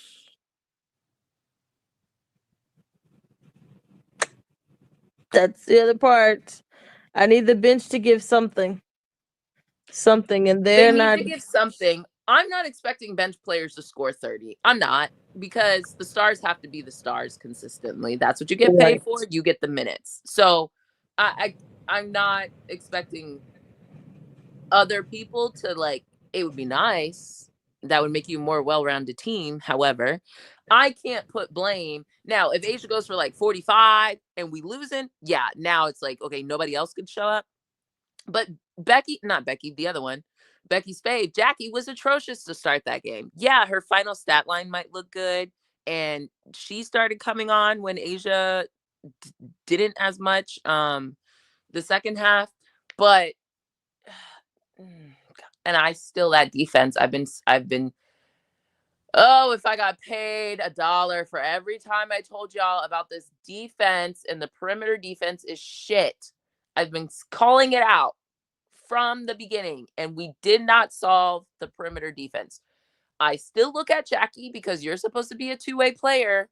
I don't need you to be on your Coach Yo, going to Ursula, selling your voice so that you can put up fuck ass shit transition threes. I need you to play defense and offense. Sorry. I need both. Girl, yeah, she was on that Coach Yo. She traded. She traded it in. She traded it in, and it gets more and more. It's glaring because every there's no one season. else playing perimeter defense. So it's bad. Yeah. If Jackie is not doing it, and I'm not saying it should solely be on her, because what is everybody else doing? Chelsea, do you want to be point guard or no? The turnovers have to come down. It is a non-negotiable. If that means you're not doing no loopity doop do scoop like, get rid of the Harlem like Globetrotter shit. Just pass a normal ass pass. And if people don't know how to catch the ball, don't pass it to them. Literally, like, there were so many times in that game, especially in actually both games, Atlanta and Minnesota. It's like, okay, cool. They're trying to go on a run, and then they turn the ball over, and it's just like, bro, what? And stop setting moving screens, everybody. Just set consistent screens. Stop moving. It's been all season they've been calling it. Figure it out. Damn. And like rebound I said, the ball. I'm like literally yelling about everything. And I could make a shot, rebound the ball, hit your free throws, box out. Like, damn, what are we doing? And I kid you not, I was just like, y'all, we're really doing this today. Okay. No, okay, this I said we not, because I'm not. I said I'm done. They rage baited me. Shit off and went and did something else. I said I'm not doing this with y'all today. They rage baited me. I was like, no. I was like, man, Atlanta gonna give it away. They gonna give it away. And here they go. I was like, oh hell. I was like, Jewel couldn't make nothing. Open three. I was like, oh Lord. Somebody, the ball's I don't not know. moving. It's stagnant. The ball's not popping and moving. Everybody's and they're doing just too much stagnant slow shit. I hate it. I hate it. I hate it. I hate it. And yes, I saw someone in the comments say they have a super easy schedule for for the rest of the regular season. Yes, I know. That's not the point, because because I need you to do what you need to do against the playoff teams. The people you're gonna see down the line. I don't care about the folks that aren't in the playoffs and or fringe playoff teams. I don't care. You're trying to win a championship, yes. So you need to go beat the Minnesotas. You need to go beat the Atlantas, which though you did lose to them, you typically have their number anyway, and I don't trust them. But the Minnesotas, the Valks, those are the teams you need to go beat. The Indianas, you need to beat those teams. The New York, though, they're sitting down there at what seed are they this week? Are they 7, 6? Who? 5? Who? Yeah. No, who? New York. Oh God. Somebody help, because it keeps moving every day. Exactly. I think they're 6. I think 6. Let me double check. Yeah. They don't get it. People don't be talking enough shit about them, and they played too. Yeah, they're 6. How far are they from 8? One game.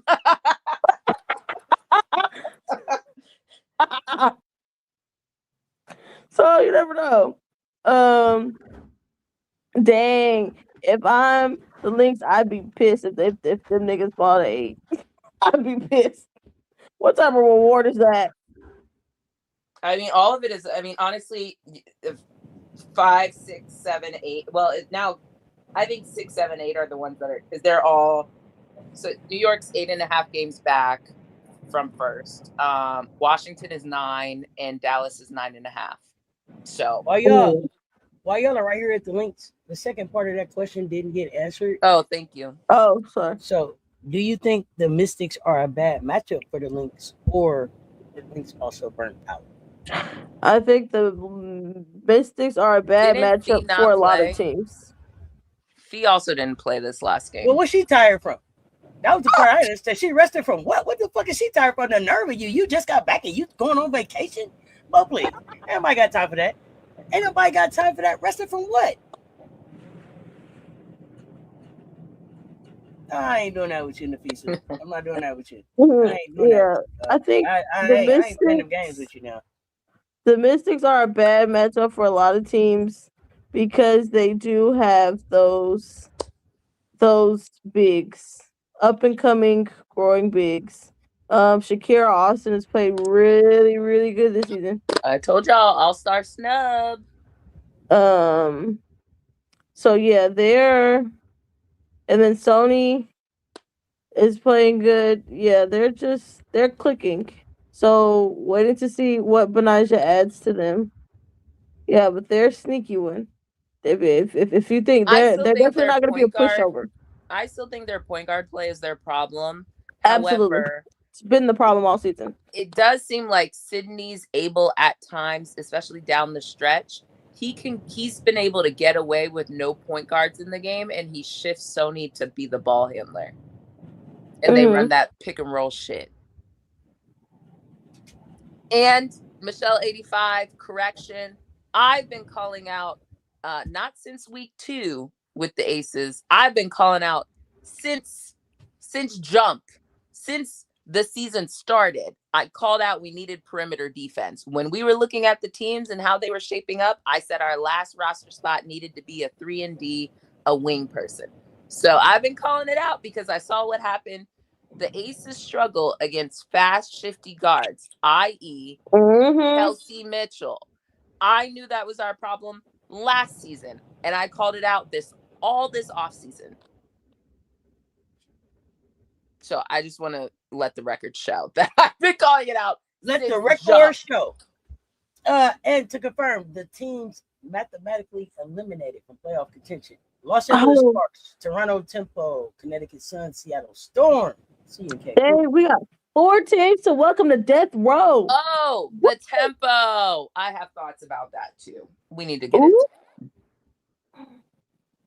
Well, it's less. Go ahead. No, go ahead.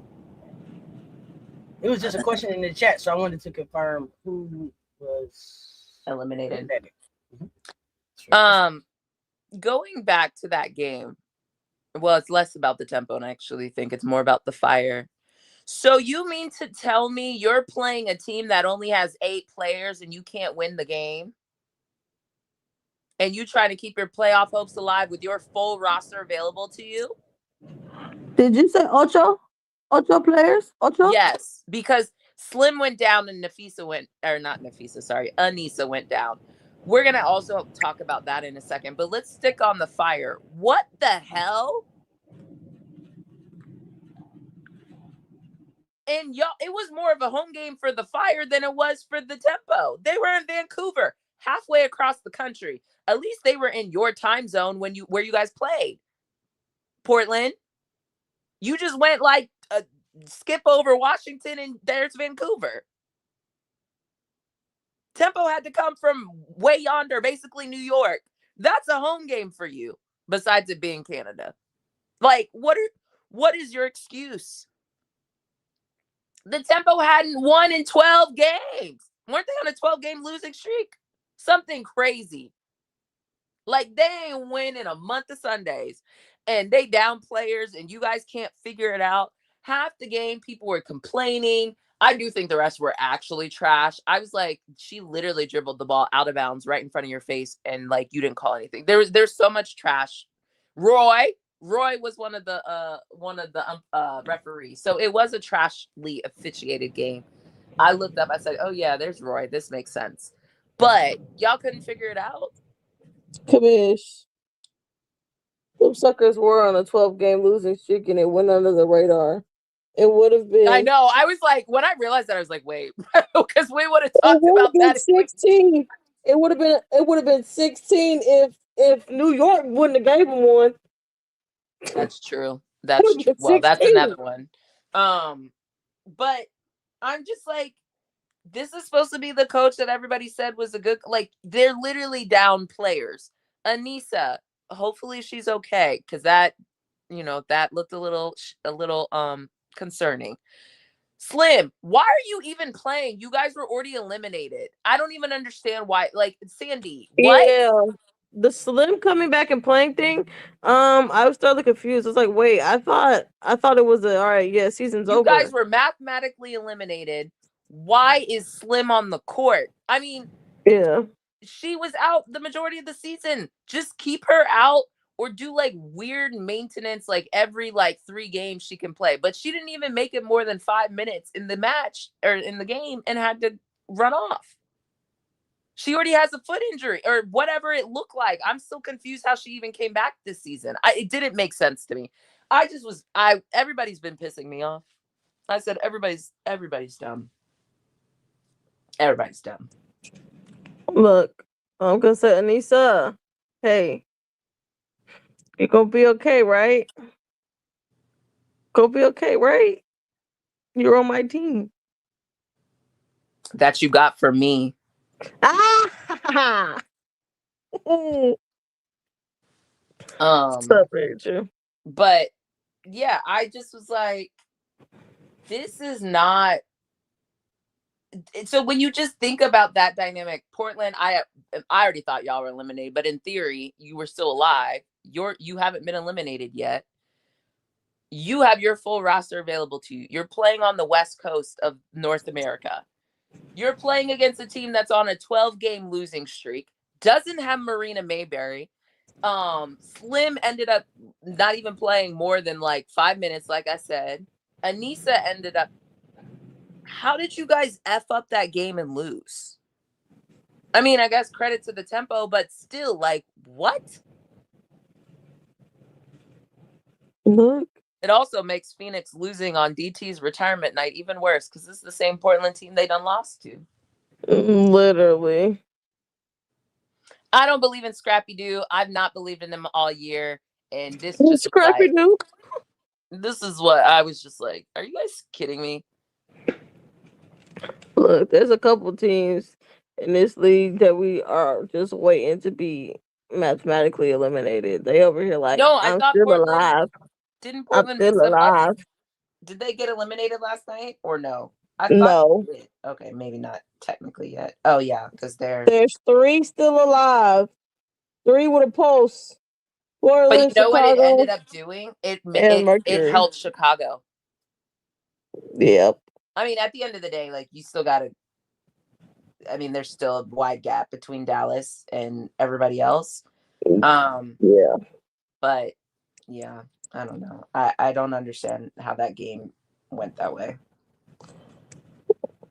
Oh, the Mercury are gonna get a mean welcome to death row from me when that happens. when they flatline. That's another fun one too while we're on the topic. So Kelsey Plum is or isn't playing and she's supposed to go to Belgium. Girl, if that lady don't come back, if that lady don't re-sign with them, I'm gonna laugh. Because what the heck did y'all do this for? I think she'll re-sign, but I don't think that team is gonna. It's not gonna matter. You can re-sign all you want. No, it's gonna be KP is just gonna do whatever KP wants to do. She'll at least get you to an 8 seed. That's what I can tell you. She'll at least try to get you to the 8 seed. She'll win you enough. But the other part about it, they can't afford the tank because they ain't got nothing in the tank. They ain't got no picks in the chamber, and they help out the Sparks. They do the Sparks a solid. Don't know why anybody's doing the Sparks a favor. That's secured.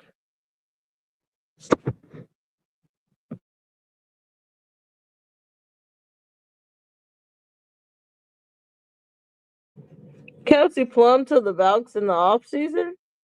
Oh no. Oh no.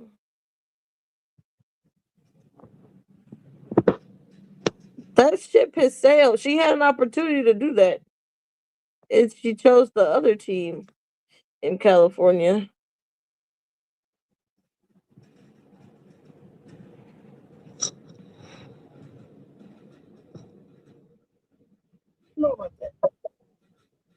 Yeah, I don't know, Brittany. She could still go. It's just the Valks who didn't want to give up pieces to have Kelsey Plum come in. So I don't think it changed it.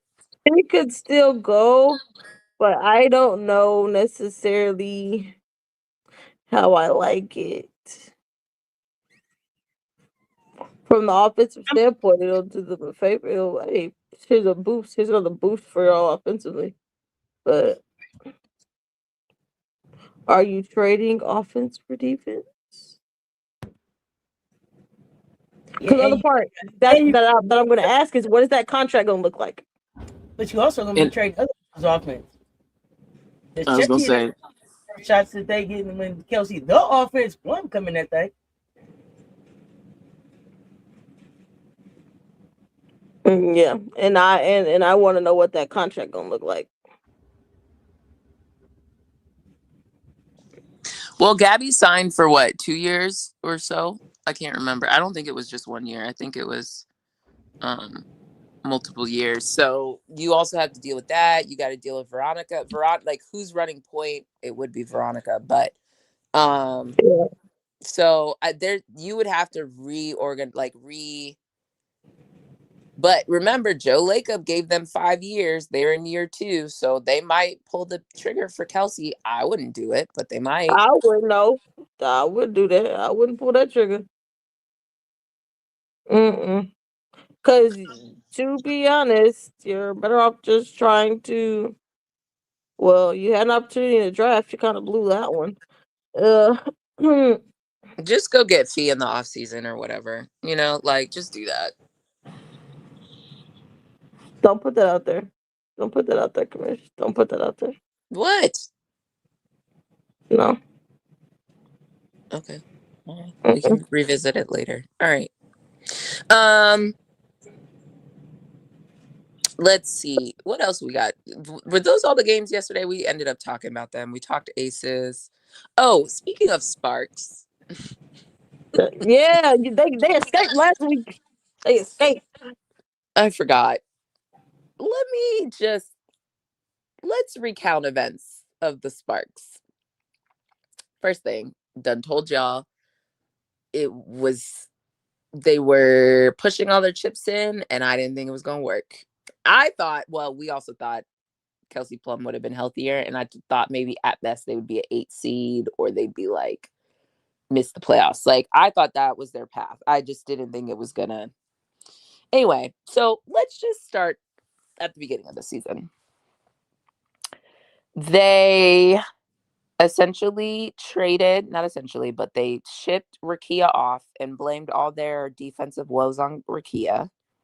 Strange behavior by, Lynn, but, now that we've seen Lynn enough, not surprised. Ship Rakia out, brought in Ariel Atkins. This might be Ariel Atkins' worst season. In last season in Chicago was like hit or miss, some of injuries, but in theory, I guess she got numbers. This season, no bueno. Bad. But at least she got court, and I guess she got some money. Because Ariel sister. Yeah. Okay. So that didn't work, clearly. Again, if we really want to go back to the beginning, it all went downhill, besides the fact that they're a bad organization historically. And I've been telling people, everybody likes to watch Chicago. Chicago's bad, but at least they got a chip in the last 10 years. Or yeah. Sparks pretty bad for being an original franchise. They're pretty horrific. And then Dallas is the other one that people, until Paige got there, but Dallas historically is bad. Those are 3 bad organizations. Mystics are getting away with it recently because everybody likes the young hoes, I guess. But Mystics also had been shaky at times. But again, also had a championship.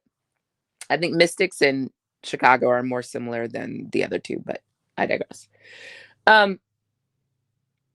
The whole issue was bringing Kelsey Plum. And I said that from jump because presumably, well, once all the interview and the Sue Bird interview and all that stuff came out, she was already with the Sparks. But I thought when she went to the Sparks, I thought part of the reason why she was going there is there was like an understanding of we're going to build, not I want to contend. Granted, Kelsey hasn't said this. I still think she was part of signing off on the decisions to ship out or to deprioritize the youngsters. I do. I just do. Especially like now in hindsight, hearing how she talked about, wanting to like do more. She knew there was more to the game and people just don't appreciate her game and this, that, and the other. Okay. That's the trade-off of winning. Sometimes, and again, we talked this when we talk college, and I always remind people, you can put up 20 points on a bad team. If you could score, that's not hard to do. The hard part is putting up 20 points and winning. Like, do you do the things on both sides of the ball? And people always, it gets back to the MVP conversation and all this stuff. People just want to count points. That's not the only side and the only thing that matters in the game of basketball that equates to winning. Commish, they forget somebody got to be the leading scorer. Somebody has to do it. Mathematically, someone will lead the team in scoring. But is it efficient? Is it helpful? Are other people getting involved? Those are all the questions no one ever actually wants to ask and look at the data or watch games to figure it out. People just want to be lazy and ask ChatGPT about players or points and MVPs. Anyway, back to the point. So, actually, back all the way up. let me go back. Hiring Lynn Roberts was the issue from jump. I know Holly Rowe and her Holly Rowe decided to be petty to someone on Twitter one day. Someone was like, "Why is Lynn even was she even a qualified coach?" And Holly tweeted, "Well, she won the Pac-12, I think it was Pac-12 or 10 at the time, whatever. Pac-12, and she was 1 game away from going to the Final Four against LSU, which that's fair. There was some bullshit in that game. And then, she took South Carolina team to the brink in Connecticut. Girl, that's not enough to make you a head coach in the W. Hey, that's South Carolina tax. Right. Always asymmetrical. But anyway, and then she ended it with some hope this helps shadiness. Lynn is not qualified to be a head coach. She hasn't even instilled what she said was her process, which was basically the Nate Tibbetts process of no 2-pointers, only layups and 3-pointers. So she's not even doing her thing. Whatever transpired, LT decided to jump ship from there to go to Chicago. Again, people seem to miss this. And then Rakia was like, yeah, I'm out of hell, basically. So people need to be having honest conversations about what has transpired. There's nothing scientific. While we're here and I'm ranting, I find it interesting that so many of the young players that were part of the Sparks organization ended up with some type of lower extremity ACL tear. Sarah Ashley Barker, Sanaya Fagan, Rakia. I don't know. It could all be circumstantial. It all could be serendipity. But I find it very interesting and quite frankly a little strange that all three of them have had an injury in the past, well, like within, XYZ time of leaving the Sparks. So I don't know what they got going on over there. I just, want to call that out.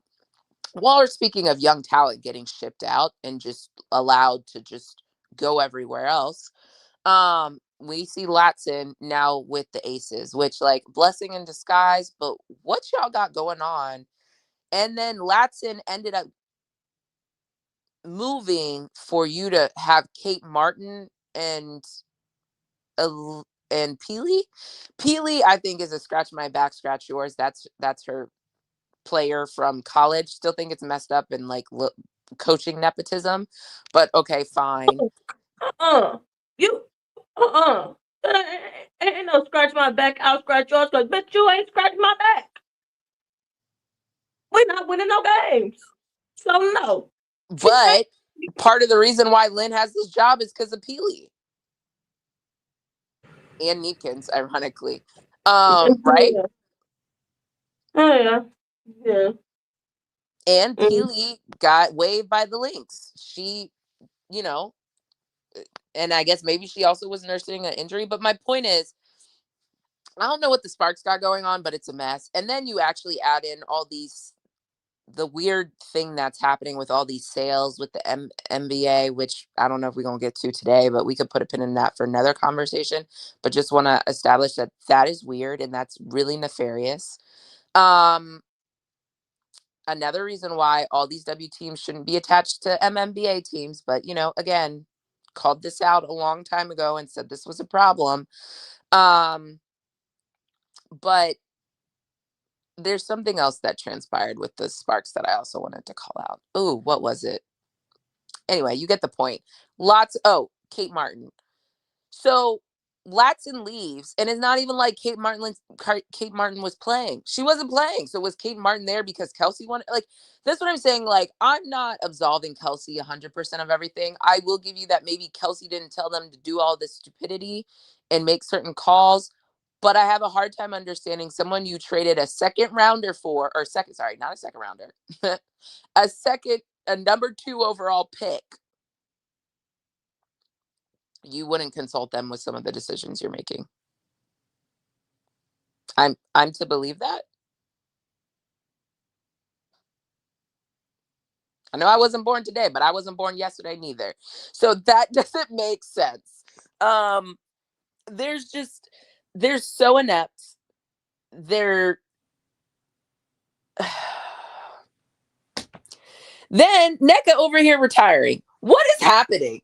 What was the plan? And NECA so much basically she retweeted the timing that was nuts. Well, let's get back to the timing in a second, but let me add this part. You know that one where Magic Johnson basically went after he was part of the Lakers and was like basically, I'm leaving. You know that press conference he had where he was like, we were talking about next year, and he's like shaking his head and he was like, I won't be here. That's the clip NECA retweeted. So NECA knew she was gonna retire, or at least was considering it heavily for this season. So you just made all these trades to just F your future, F them picks, F them kids, F the youth. To what? So when people tell me Chicago Sky is a bad organization, the Sparks are worse, in my personal opinion. It's just in LA, so everybody thinks it's sexier. But the Sparks are worse. The coach you hired should have never been the coach. You got rid of Rakia, stupid. Who knows if they tried to... I've heard Cam may have been on the block. I don't know if they got what they wanted for Cam. You re-up Hamby. NECA came. You did away with all your youth development. I don't even think development was happening, but your youth, who you should have been investing in. The only person who had a good year out of all of this is Ray Burrell, and I think it's just because they ain't got no... Somebody had to. Right. Somebody got to get... Somebody got to be the leading scorer. Right. Somebody got to do it. Somebody got to do it. That's it. That's it. And that's It's not a taking mess. nothing from Ray, because I think Burrell been hooping for real. Like, I think she's She showing up has and trying been, to do but the thing, but I don't know that they're trying to do the thing with her. Shout out KKS for gifting the 10 Cess Talk Sports memberships. If you got a membership, hey, shout out to KKS in the chat. Give them a thank you, please. Go ahead. I'm sorry. No. You were going to make a point, but back to the Ray thing. Again, this is back to my point. Yes, I don't want to take away from Ray, but is it winning?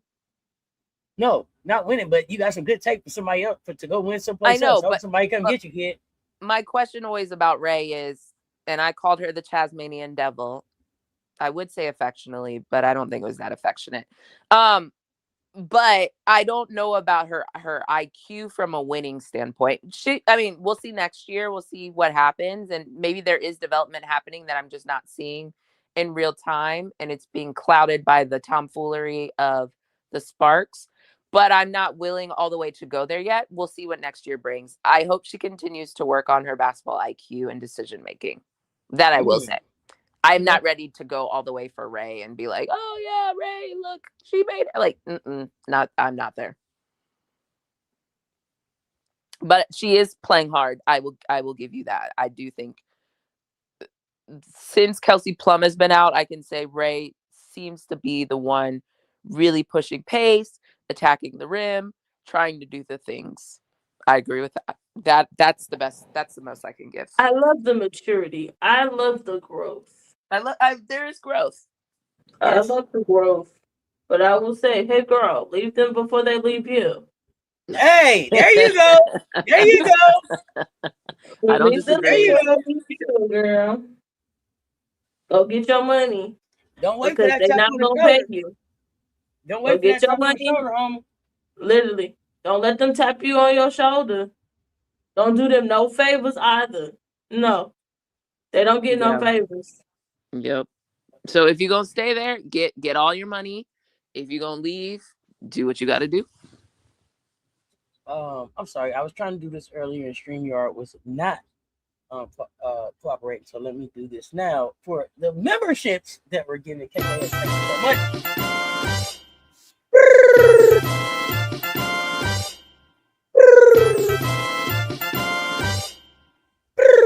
So if your name went to green, then that means that you received a gift membership from KKS. I think we're giving out like 25 memberships today. So make sure you tell KKS thank you.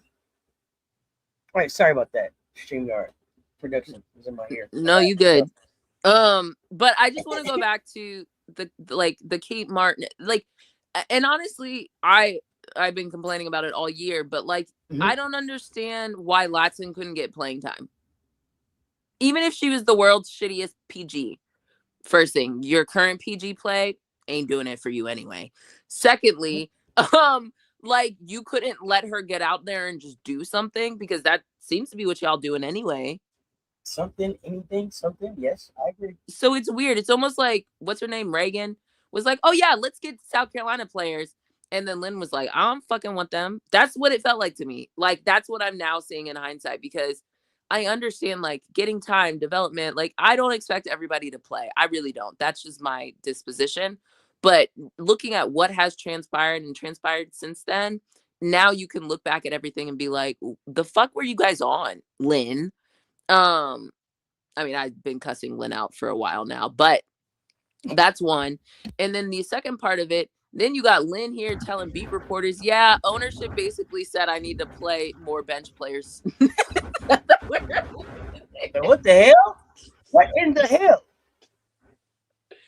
It's such a mess for her. Say that again, Auntie. Ray Burrell's a free agent. We wouldn't have to give up anything in Las Vegas to sign her. That is correct. Sign her. You don't think we can afford Ray? Why not?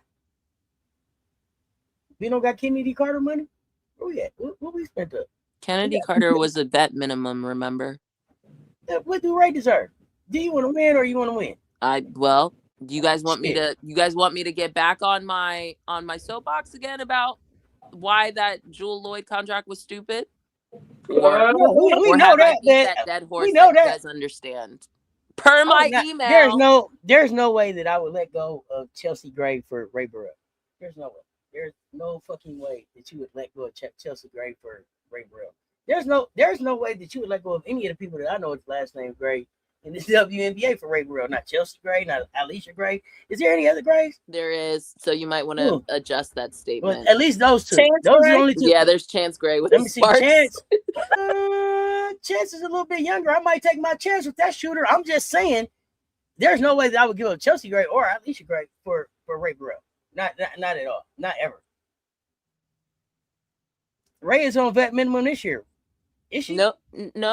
She had a reserve contract. I think she's a little bit higher. I think that's a little bit higher than vet minimum. Bring sweet baby Ray back home. She's from Las Vegas. Yeah, bring her home. She is from Vegas. Win or what? But you know who also is from Vegas? I never thought in my mind to give up Chelsea. Gabby. There's a lot of people from the Vegas area that don't come to the Aces. So, you know. We went.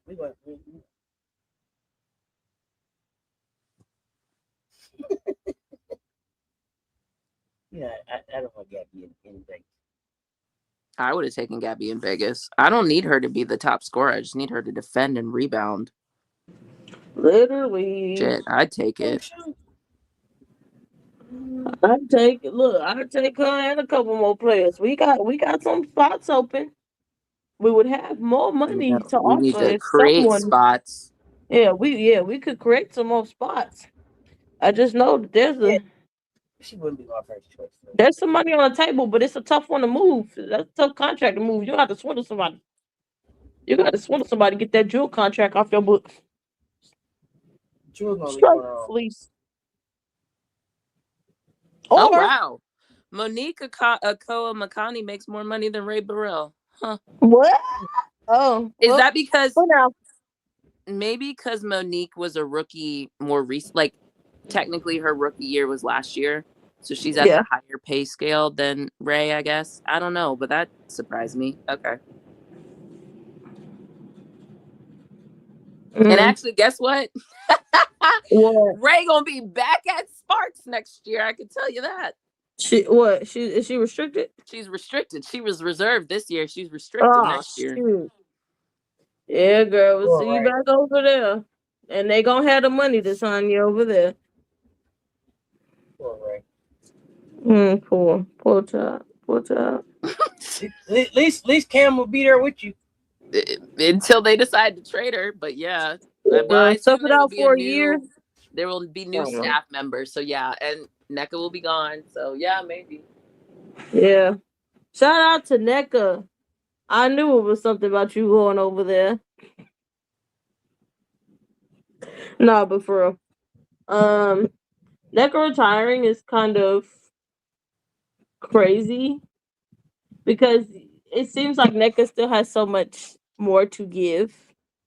But NECA is signed to play Project B, right? It ain't like NECA quit basketball. She quit the WNBA. Yeah. Like that, there's a difference. She's going for the $2 million. She's going where they paying $2 million at. Yeah, so that's a plus. We'll still be able to see her play. We just want to see her play in the W anymore. But I'm just confused by that. Is no one else confused? You guys all just took that and were like, yeah, that makes sense. No, I'm just asking because that confused the hell out of me. It makes sense just for the bag.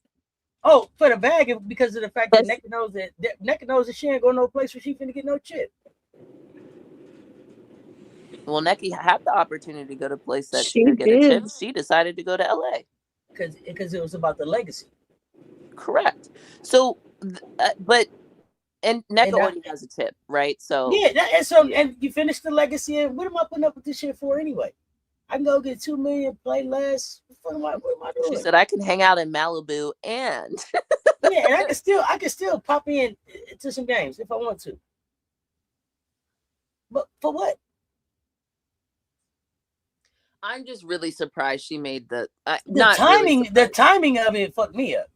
The timing is weird. I guess it kind of made sense because like maybe the last ditch option, or maybe she vetoed it, was like, hey, let's see what the trade deadline looks like. Let's see who's calling. And then either evaluate options or just be like, okay, you know, if I don't get traded, I'm going to just announce my retirement type of thing. I don't know. Yeah. Or maybe she just didn't want to get traded at all. I don't know. Let me say this too. I'm sorry. Let me say this for everybody who's in my chat. You, bro, talking about Gray don't got it no more, and she should just be a GM like Belichick and all of that. Tune into the FIBA, and you can understand who Chelsea Gray still is. Okay, if you haven't seen it this season so far, tune in to FIBA. You'll see how important she still is to this game. She wanted to retire from the W at home. Okay, yeah, go on into the sunset. You know where home is? I hear they're going to Houston next year. You didn't want to do that? I just okay, whatever. Maybe it's the ownership that's there. I don't know. I just think it's weird that you're gonna okay, so let me go back to where there's a lot of weirdness. So I already articulated some of it. Then there's I understand the bag, but then what's the point for Project B besides technically I guess we signed a contract? But like why the hell would I want you if you're not gonna be playing after this? Who said that she's not gonna play? That's my point. Like she didn't say she was retiring for basketball. She retired from the dub. Okay, so why is she retiring from the dub? What? Because I just told you, there's no place she's going where she's finna win a championship. And why keep putting up with this bullshit? How many games does she got to play to make the $2 million that she's finna make for Project B? And then she got the rest of the year to do whatever the fuck she wants to do. For what? For what? Okay, all right. She's basically the old motherfucker at the club right now.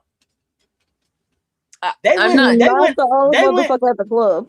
Yeah, they went all in to win this year. They didn't win. They got to strip that out. She don't want to be a part of no rebuild. Where's she going? She couldn't go to. That's what I'm. Okay, fine. I think there's somewhere else you. The Houston thing. You keep talking about go to Houston, but you are also the one that told me that the Houston ownership was a question mark. So why do I want to continue to be? I sure did. So why am I? I don't have to continue to be a part of this headache. Okay, let me ask you a question. Go ahead. Do you think NECA should or will or is interested in being commissioner for the W? So initially, I always said that I thought that NECA was on her way to be the commissioner, and then the Seattle locker room fell apart, and then the LA locker room fell apart.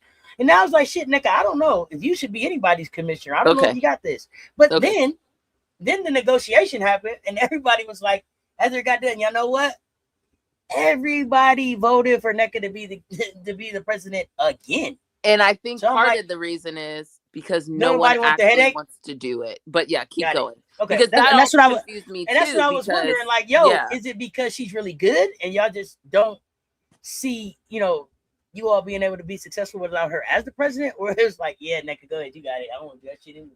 I got shit to do on Saturday and night times, and I ain't got time for that. So maybe that's it. Okay. But I thought that I did have NECA on track to be GM, and then after the two locker rooms, I was like, oh, NECA, I'm not GM really sure. GM or commissioner. I'm sorry, commissioner. Okay, no, I was just they're different. Yeah, no, correct me. Words fucking matter. Commissioner. I had her on pace to be the next commissioner. But. Okay, Brittany. Well, me and Commish had a conversation about this. I was talking about it. I was like, I think NECA would be one that I think would be able to appease the owners and the players because she knows how to play ball. She knows how the game goes. But will she want to do that? I don't know. I low-key now that I'm thinking about it, I think good sister's about done.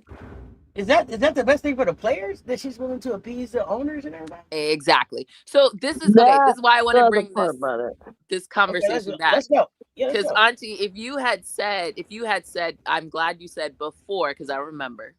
I ain't got CRS. I do remember that you thought she was going to be commissioner. So you got lucky now that you changed your stance. Because if you didn't with what you just said, I was about to get on you.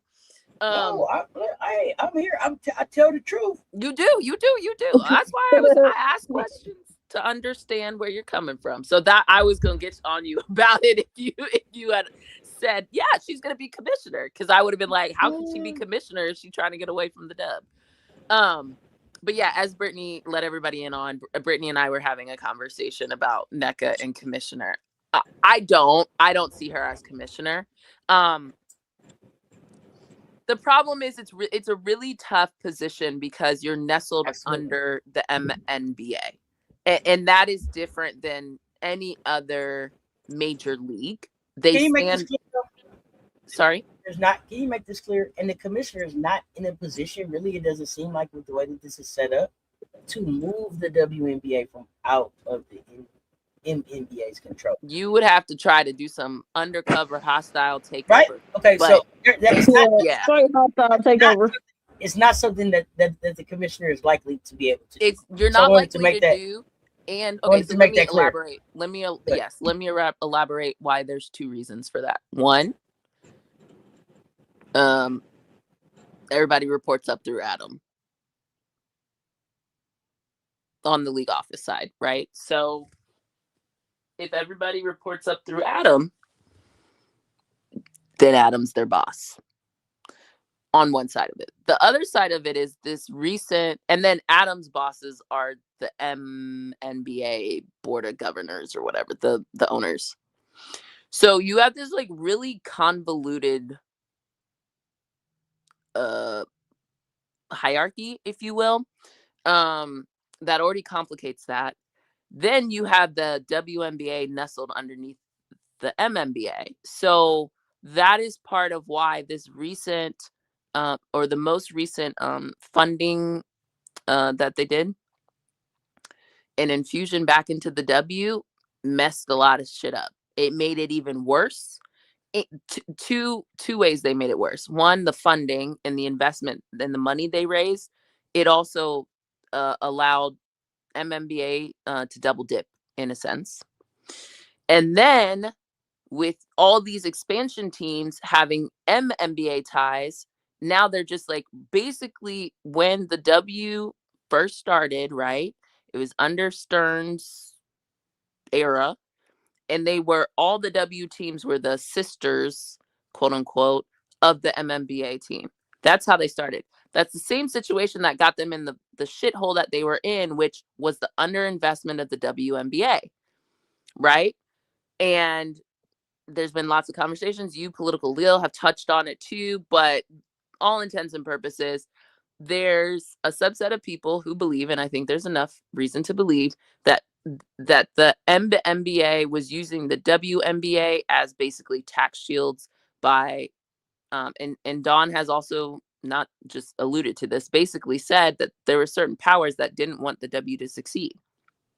And I think there was some funny math that was happening to obfuscate the value of the W, and then telling them nobody watches you, knowing this, knowing that. So it stopped the W players for asking for more, which is why the most recent negotiation, which I still have my own issues with, came to be, right? Is what's been happening is the MNBA has had this like overarching tentacles on top of the W. The W, if they were going to spin out, they should have spun out probably right before Kathy came, or Kathy's, first few years in the W, before the capital raise happened, before all this expansion happened, because now they've just gotten swallowed back up into the MNBA bubble. Because before they could have spun out, but now the finances of it don't allow you to. And at the end of the day, the people who vote on these decisions and approve these decisions are the owners. And at this point, these owners also happen to be MNBA owners. So why would I let you spin out? It's a 360 deal. They stuck in a 360 deal and they just made the 360 deal worse. You actually put out 4 albums and you only need to put out 6, and then you just re-up in a 360 deal. The hell? That's what they did. Not you counting the albums. Let's go. But seriously, that's what they just did. That's what they did. And that's why I was calling out with all the expansion teams and it constantly going back to the MNBA was a problem. Because that's what got them in the situation in the first place. The way that the bullshit that happened with Connecticut Sun and them hostilely takeovering that one and letting all the bullshit transpire. I'm still not over that. Adam send them all the way to Houston. Crazy. To go to Houston to that frittata guy. Yeah, it's a mess. So the same Connecticut that helped save the W when nobody wanted it, quote unquote, right? And brought a team to Connecticut and revived people's careers, created an opportunity, basically became the UConn professional spot, right? They paid them dust, said, F you, we're taking the shit, put the fries in the bag type of ish, right? And it's bullshit what they did to that organization and to the reservation. So, or to the tribe specifically. So that's some BS. Then you see what's happening on the MNBA side with the Laker BS that's happening as well too. And you have to look at this and be like, the way the NBA is moving is also a problem, and it's going to be a problem for the W because they're seeped within that. So again, I have a hard time even saying if it's Kathy, whoever the next person is going to be at the behest, the approval, the directive, whatever word you want to use of Adam. So I don't see this getting better regardless of who comes next, because at the end of the day, Adam's bosses and the people who approve his salary and the people who approve his employment contract are the MNBA owners.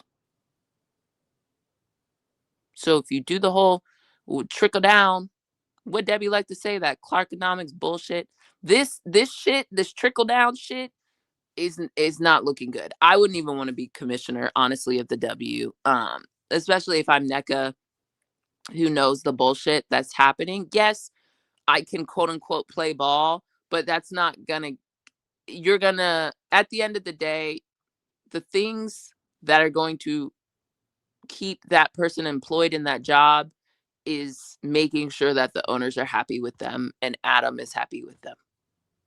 One and the same. Did that answer that, Auntie? Anything else I need to elaborate on? No, I think we're good. So long and short of it, I don't see the W spinning out anytime soon, because now they're going to milk that cow for all it's worth until it turns into beef jerky.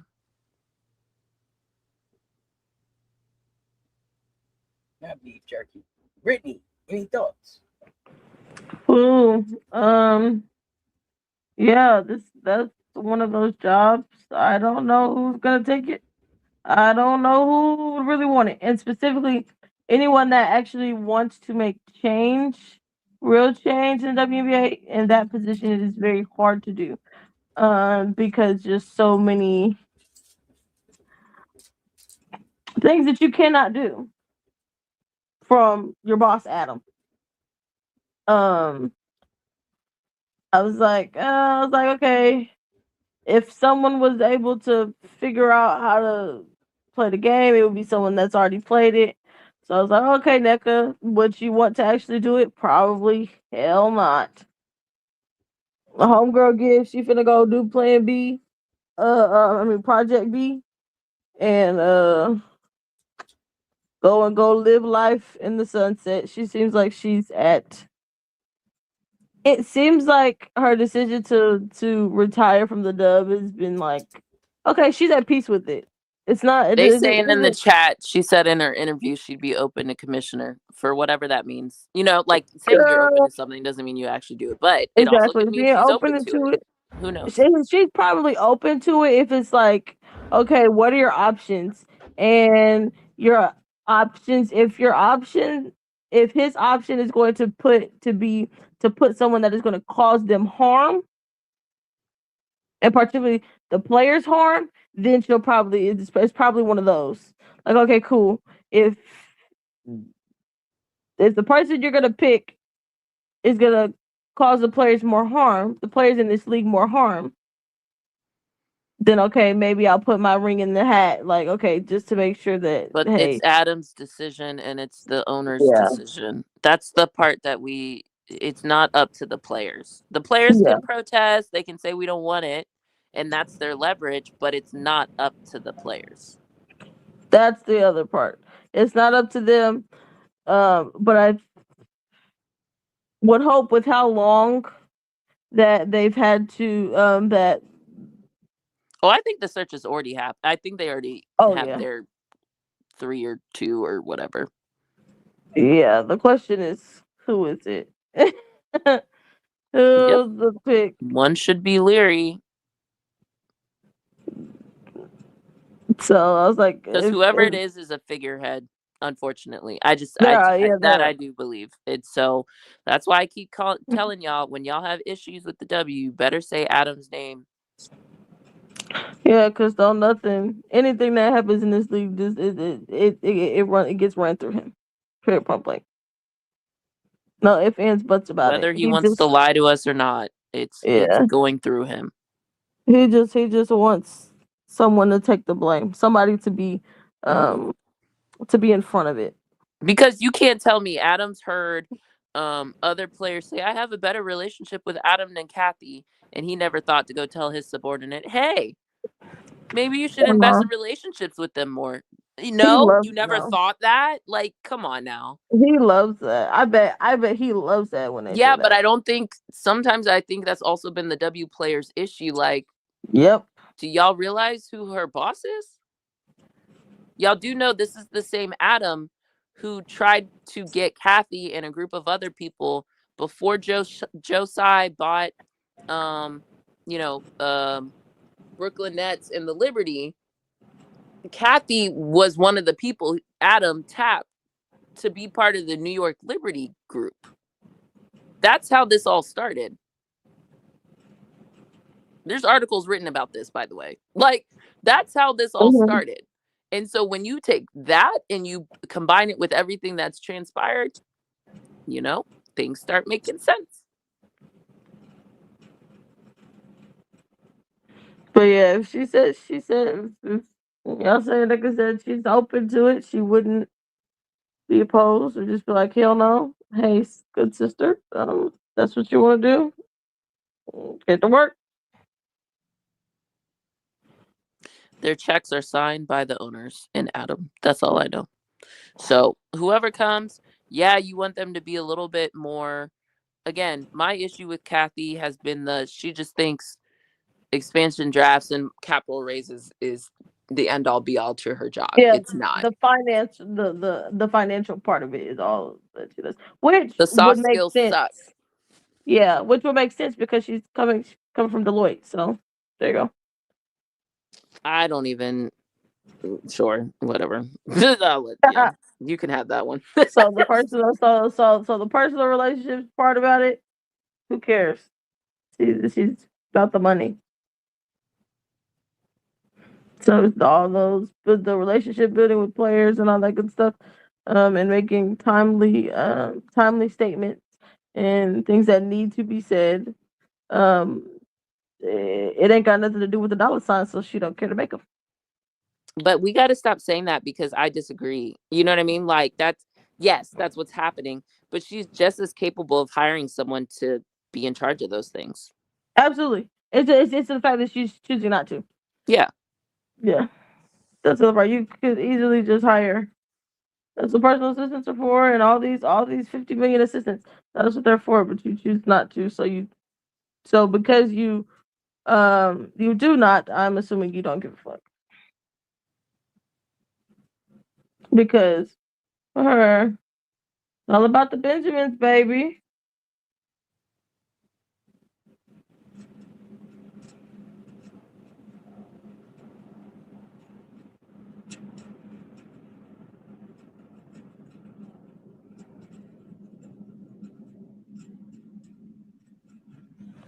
So, speaking of the Benjamins, stay right here for a minute since we're talking in NBA. Asia said for the NBA, stay out her city. What y'all trying to bring a NBA team to Las Vegas for now? Don't try to cut cash in on what they do. I actually tend to agree. I like Vegas for the dub. Your thoughts? I'm sure that the NBA is going to try to come and take over anyway. But your thoughts on Asia speaking out and the idea of an NBA team in Las Vegas?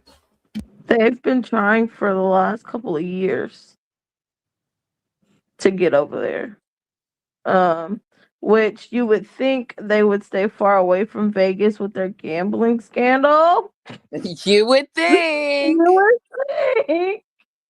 You would stay far away from Vegas with the current gambling scandals that you're having. But they're just gonna sit there and act like it doesn't exist until The Adam way. yeah. Until they can't ignore it anymore when all the information comes out from the cases, because it's still growing. They're still growing. Yeah. I like that Asia said, "Hey, no, stay up on my city. No, y'all need to be over here." Because the thing about it is, they're gonna go over there, and the NBA is going to probably try to talk Mark into a deal to some way, somehow get that team up underneath whatever expansion team that they put in Vegas. And the part about it is, would it be if you're going to bring an NBA team to Vegas, you're gonna try to force Mark to come up off of it, and or are you gonna give it to Mark?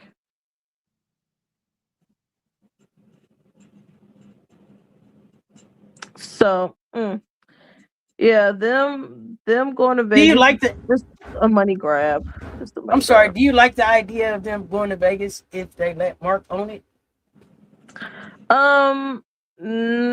If they let him own it, I would say at least from the perspective strictly of, okay, this is the owner that's going to invest in the team. Okay, great. But then it's still going to be a no for me, because you're going to force that NBA team to take on the Dub team. You're going to force them to be combined. I don't like it. They don't need to be any more ingrained into the NBA than what they already are. So that's why it would be a no for me. Because no.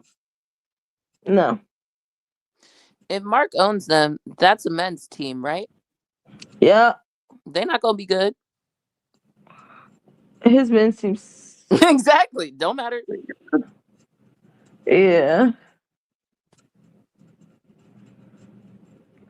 And then the other question is he actually even interested in a men's team in Vegas to own one?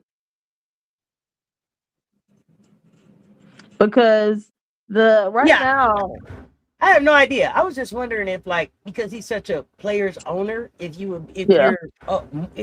looks better if it's him, trying to do it. But I think there's a lot of people who want to get a foothold into Vegas. I don't think it's a matter of like Mark or not. I think it's, Jerry. I'm sure Jerry Jones, like he was instrumental in getting them back to Vegas, right, in the NFL. So there's other people, and now there's private equity left, right, up, down, around. And that, I also think that's ruining sport, by the way. But we can get into that conversation at another time. Sports betting is not so frowned upon, so everybody. Oh no, I'm not talking about sports betting. I'm talking about. I'm saying. Oh, okay. I'm saying in addition that you had said talk about that later, so I just want to. Got it.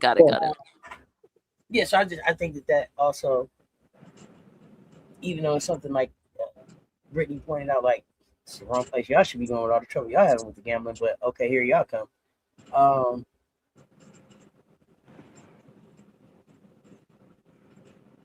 And the thing about it is that team is gonna suck. Like, there's 50 out of all of the teams in that league. How many of them are actually good?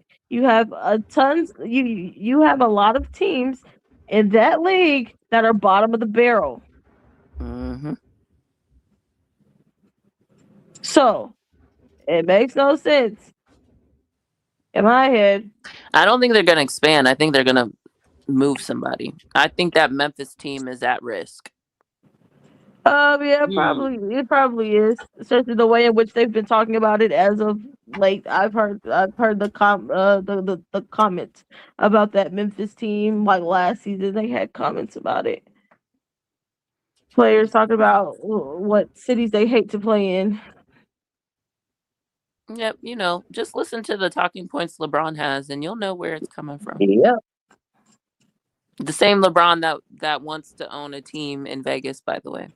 Absolutely. Very instrumental in trying to get that to happen.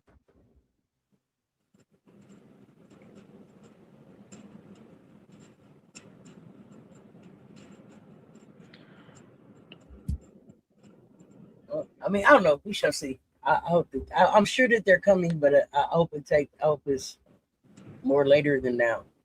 If that makes sense. Like, take your time. Don't rush. I don't know how much later because they've been talking about it for a couple of years. Of Las Vegas has also been having some challenges too. Yeah. Especially with tourism in Vegas, the economy. So it's not that it's like total like bust, but there's been a couple reports and articles out there about some challenges that the city and the local municipalities also been having.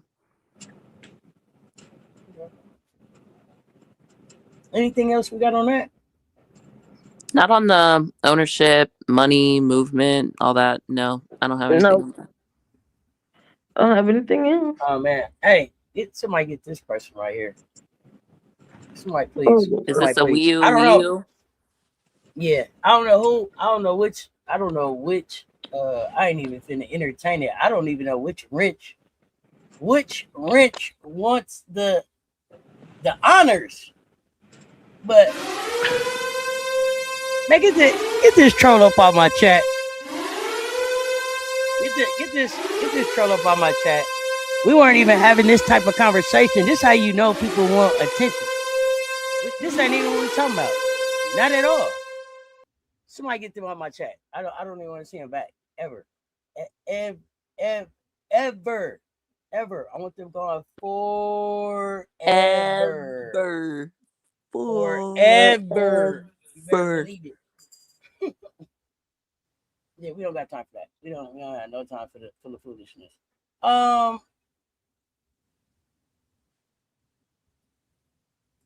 So, Commish, we've had this conversation. I want to come back to it because now the season is winding down. Please, again, who can really tank for JuJu? Or who is really in the tanking for JuJu race?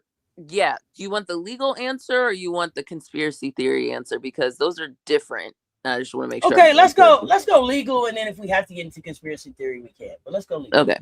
So making this assumption that everything's above board, we're not rigging lotto balls and all that other ish, then the tanking right now is so Washington can they have their pick, which they're slotted to be a playoff team, so that's not really lottery.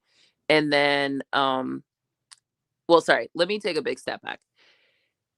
Anybody could technically trade with whoever gets the number one pick by creating an asset package for them. So whether it's a first round pick they have, players they have, or whatever. So I'm going to ignore that for now because technically anybody could trade with whoever gets the first pick and switch. Sure.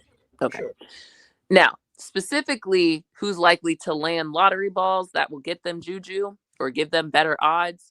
In no particular order, I'm just going through people. It's probably Connecticut, Storm. Houston. No, it will forever be Connecticut. They can have their ass in Houston and be throwing out their Longhorns, and I'm gonna still call them Connecticut. Just like Twitter's Twitter. it's rebellion. I ain't calling y'all your. Mama named him Clay. Mama named him Clay. I'm gonna call him Clay. Let's go. So, Connecticut, Storm, the Seattle Storm, because they still own their pick, and they're right now the worst team in the league. But you have to remember that they're going to average last season and this season. So, but again, the odds will be there. But Connecticut will probably have the highest odds.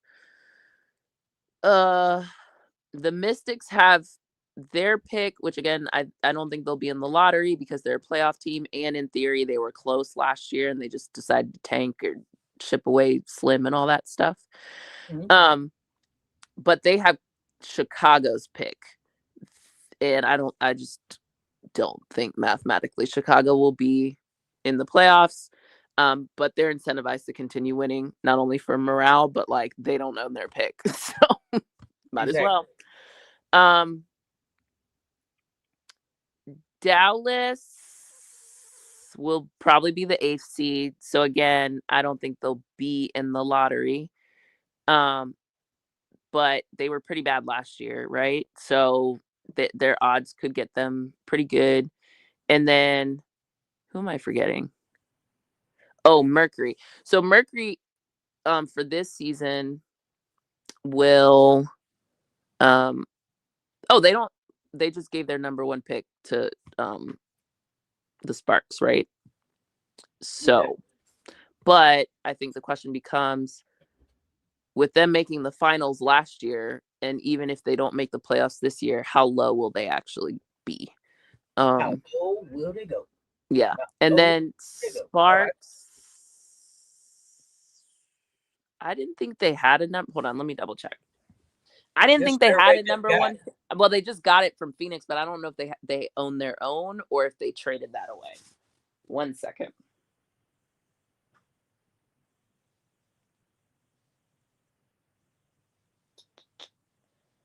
Let me double check.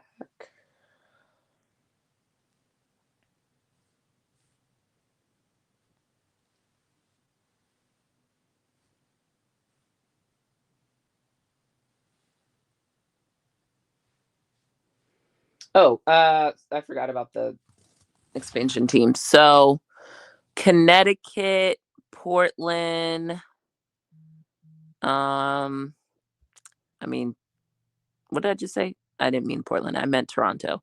Connecticut, Toronto are the best odds. And then LA does own their pick this year. Okay, so that helps them.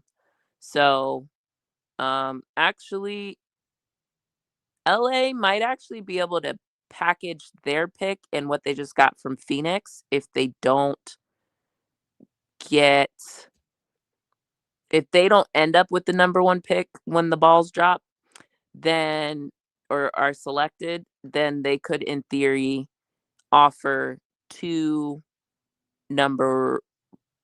lottery picks to whoever gets it as like a dangle, and maybe offer some other stuff to try to incentivize them to trade. But it's probably Connecticut, aka Houston, and Toronto has a good chance at JuJu. Brittany, out of the teams that she said, is there one that you think is better for JuJu? Wait, can you say that one more time? Yeah, do you just want the lottery teams? Yeah. Yeah, out of the teams that she said. Okay, for fit. Yeah. Fit. Okay, yes. But do you want the lottery teams? Because it does, that way I can just tell you who likely is gonna. Okay. Yeah, so the Sun. Yeah, Connecticut. Toronto. It would have been Chicago, but they made that swap with Mystics. The Mystics have theirs. The Storm, LA, Portland, and LA has Phoenix's. So LA kind of has 2 shots in the lottery potentially. And then it just depends. I don't know why the Mercury decided to help them out. Oh, gosh. Because they wanted Kelsey. Man, you could have just waited. Hey, Kelsey, holla at me. Kelsey fit what they trying to do. Holla at me. Fit wise, Connecticut, you have plethora of options. Phoenix now, yo.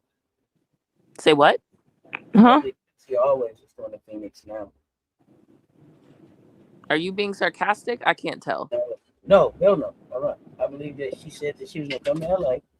She said that she would give him 2 years and then she would think about it. think Kelsey is always going to go to LA. Got it.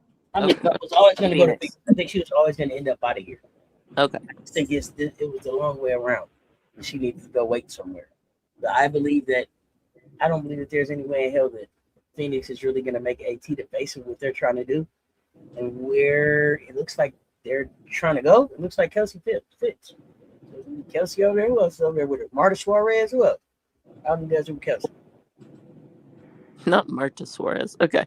Go ahead, Brittany. Keep going. I'm trying to think of who the other young people that are out there. She's the first one that came to my mind. Just go back to your question, Auntie. Go ahead, Brittany. I'm done with you.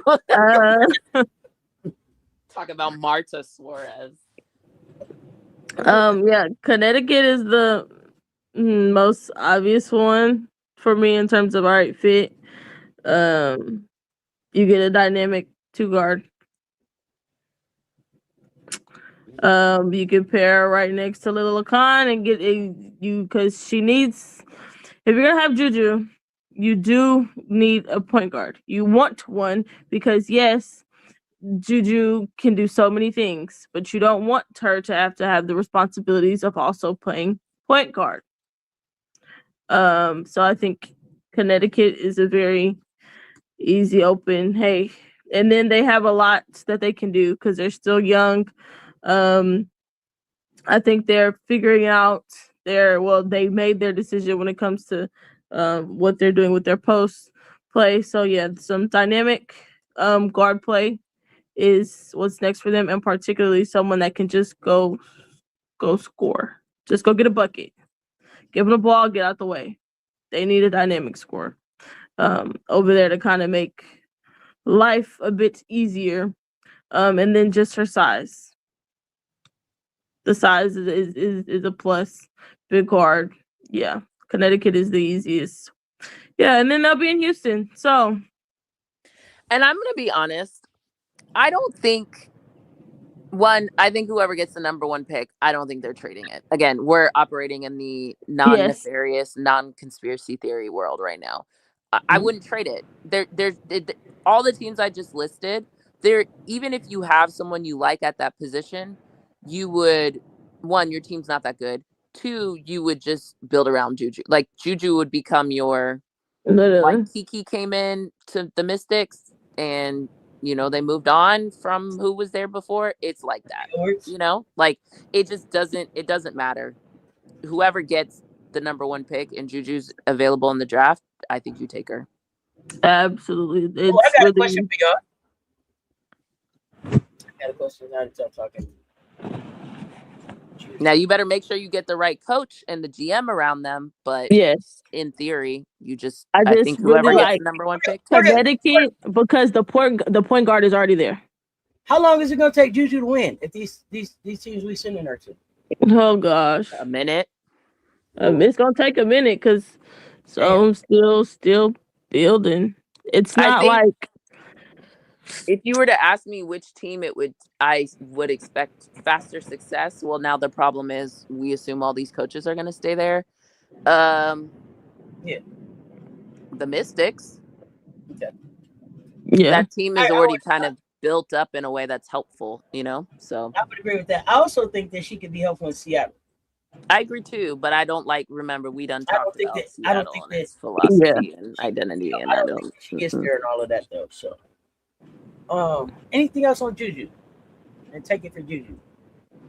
Oh, was that the segment? No, I don't have anything else. It's just those are the answers. That's what it's looking like. And the league better not reward LA. Yeah. Nope. We're sticking with the number 1 pick energy. And I have another question for you. Oh shoot! If you had it to do over again, do you take AZ Flood 1 this year? Recall, I never took her 1 in the first place. Yeah. Now, neither one of us took her 1 in the first place. Now, I still had Lauren Betts, and I don't totally shy away from that. Olivia's doing better than I thought. So now I could say Olivia could have been the number 1 pick. It still would have been interesting to see Olivia with Paige. I think it still could work. In theory, if you were Dallas, I still think because what's the Dallas Wings issue? Everybody, what's the Wings issue class right now? Defense. Defense and point guard. Yeah, oh, you put it on point guard? I was gonna say they're post. Yeah, they're post on.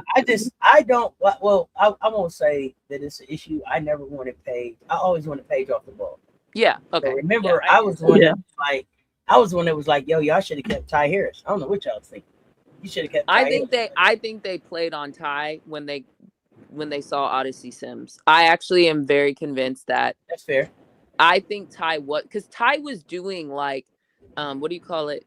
Membership, like season ticket member events literally a week before she left. Like Ty was the only one at like a high profile event for season ticket members. I think they played on Ty. Okay. And that's a Kurt Miller decision. So okay, MJ, you saying you had Rice ahead of Miles in your fantasy pre-draft, but you got Miles. I'm happy about it. Oh, I was gonna say what? I was like, huh? But then you said fantasy, and I was like, okay. I was like, MJ, what's going on? But you were really gonna draft Kiki over Miles in the fantasy. I could see that. I don't disagree. Where my thought was, well, I drafted neither. I moved around from both of them, but I could see that.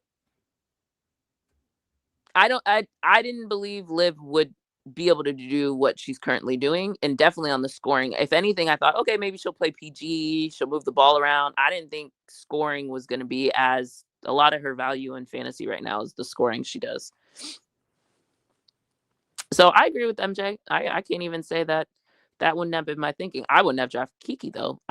Kiki not my favorite, even though ironically I have Kiki on my team right now. Yeah, but, don't you got on your team right now? I do, and did. But yeah, I understand MJ on that one. I can't front.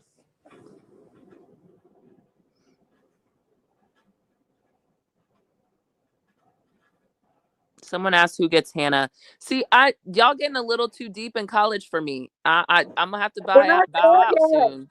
I don't do college this early. Auntie and Brittany can answer if you want. That's not for me. Who gets Hannah? Holler at me during the season. Oh, you have to wait to see what Hannah does. Exactly. Yeah. It's too early. Like, you literally have to wait to see what Hannah does this year. And the only reason why. And the other thing I think too. I'm sorry, not to cut you off. No, go ahead. I get that Hannah's a top talent. Hannah's a dog. I get it. We love her help defense and what she can do as like a free safety back there. But Hannah is small. Maybe not as small as some of the guards that we saw come in, but every small guard that I saw come in sitting on the bench somewhere right now, pretty much. And I get that Hannah I'm not saying that Hannah doesn't have the talent. I'm just wondering, especially Hannah's kind of smaller too. Like I want Hannah to get her weight up a little bit too coming into the season. But we got to see what she does. I think these teams is looking to go bigger, faster, stronger. So I'm not sure. I'm not sure where Hannah ends up. Do y'all have Hannah coming in and starting as point guard for a team? Depending on the team. And I don't know if Hannah's gonna win Defensive Player of the Year this year. I'm not ready to say that. She's gonna win Defensive Player of the Year this year. Yeah. If you think steals are the only thing that makes that matters. Yeah, okay.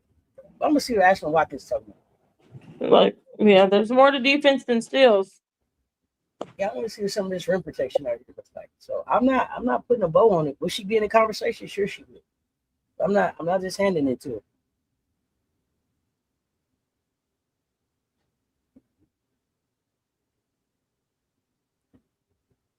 And you say Hannah could start for the Mystics.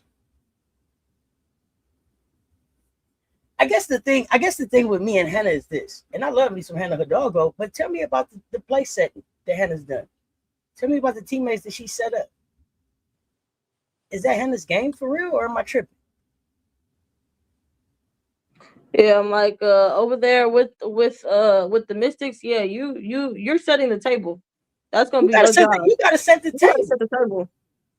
Is Hannah doing that? I don't know. Because that's their problem right now. They don't have a point guard to They set need the somebody. table. They need somebody to set the table.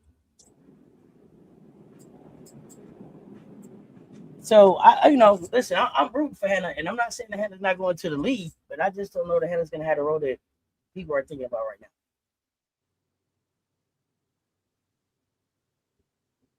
No, I don't have Hannah as a 1v1 lockdown defender. No, I do not. No, I do not. We've had this conversation. Hannah helps. Hannah roams. Hannah's hands are busy, but just go, Hannah. Get up on him, stop him. No, I don't have Hannah like that. But unless if your handles are weak, then yes. Yeah, but yeah, if y'all can speak to it. Go ahead. Lockdown. No. I'm only adding like she does get a lot of. If your handles are weak and you're just dribbling the ball in front of her face, she will steal it. I think weak handles people one-on-one. Yeah, she'll take the ball. But when I think lockdown defender, I think Raven Johnson. Oh, we don't disagree there. I'm just adding. No. I'm not. Oh no. I'm talking to the chat. Okay. Because the comment came to the chat, so I'm just letting the chat know. Like my standard for lockdown defender is Raven Johnson. Is Hannah Hidalgo that? No. Well, I tell y'all, steals are not really important. Like y'all look at stats, like just like y'all say for defense, steals and rebounds. Yeah, and the Commish get on me all the time. Stats. She don't hear nothing about no stats. No, it's not hard. Here, you say it changes the game. It's hard to get 5 steals a game. Angel had 2 games in a row last year where she had 5 steals. Like, what are we talking about? Steals are great and all, because the other part about it is people sit there and look at the steals and say, "Oh, wow, they got." I'm not even gonna have no back and forth conversation about no steals being the basis of decoy. But the other part about it is the way in which you're getting the steals. Okay, yeah, they might have got 5 steals, but how many times did them coming for a steal the ball ended up getting kicked out to the person that's wide open because you're trying to come over here and blitz for the steal? Just saying. A little bit. There's a such thing as being over aggressive. Context matters. Like, come on, guys. We gotta see. Steals are great and all, but how many times did you go for the steal and not get it, and it hurts your team?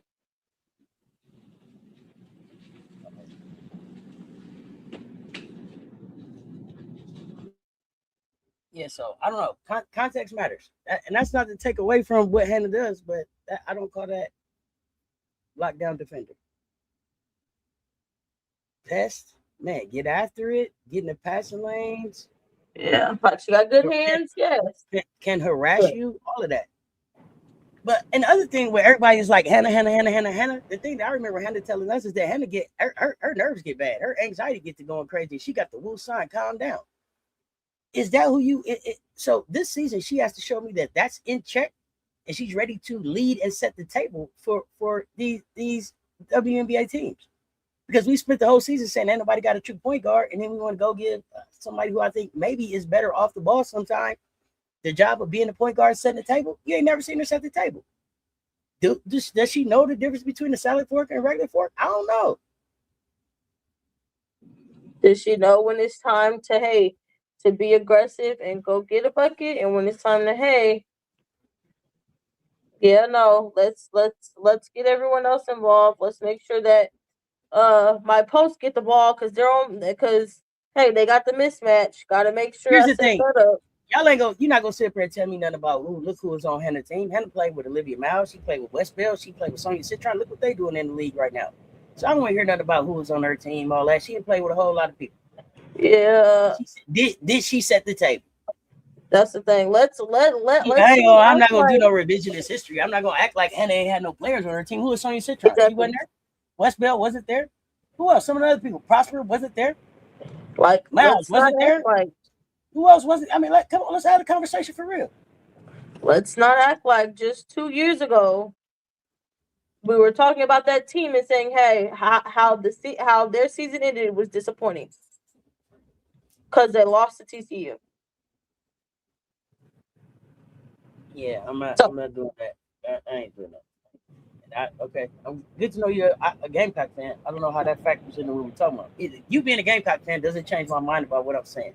If that's what you was telling me for, like, I'm a Gamecock fan. It didn't change my mind.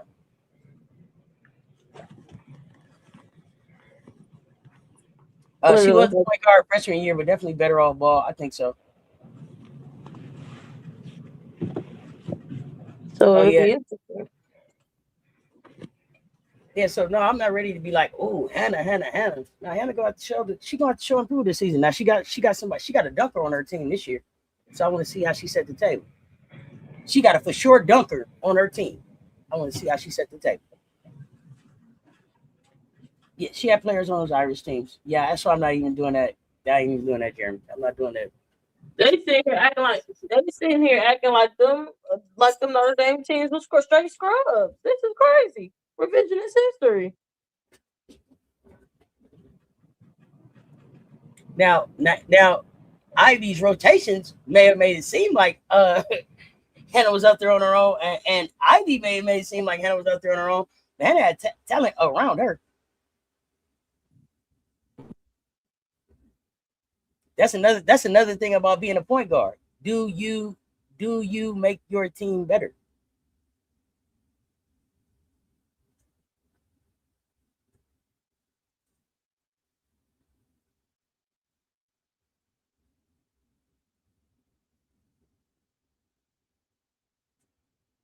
Fuwali is working in college basketball just like everybody else. Hey, so I don't know if your comment about like where Fuwali at like was like a shot at Lay, but the thing that Lay get to say about you excited to see what Hidalgo might be capable of, but not every player reaches their full potential. Where Fuwali's still working in college like she's supposed to be. We finna see what Fuwali do as a senior. But you know what's on Fuwali's record that ain't on Hidalgo's record? The championship. You know what's on Fuwali record? I think Fuwali played in 2 national championships. I think she's a mop in the SEC, which is the hardest conference in college hoops. Hannah don't have that on her record. So I don't know what the shot at Fuwali was about. Fuwali took a loss to South Carolina, and I think Fuwali been different ever since then. So I don't know what the shot at Fuwali was about, but I'm here to have a conversation about Fuwali. Fuwali is the same class as Tessa.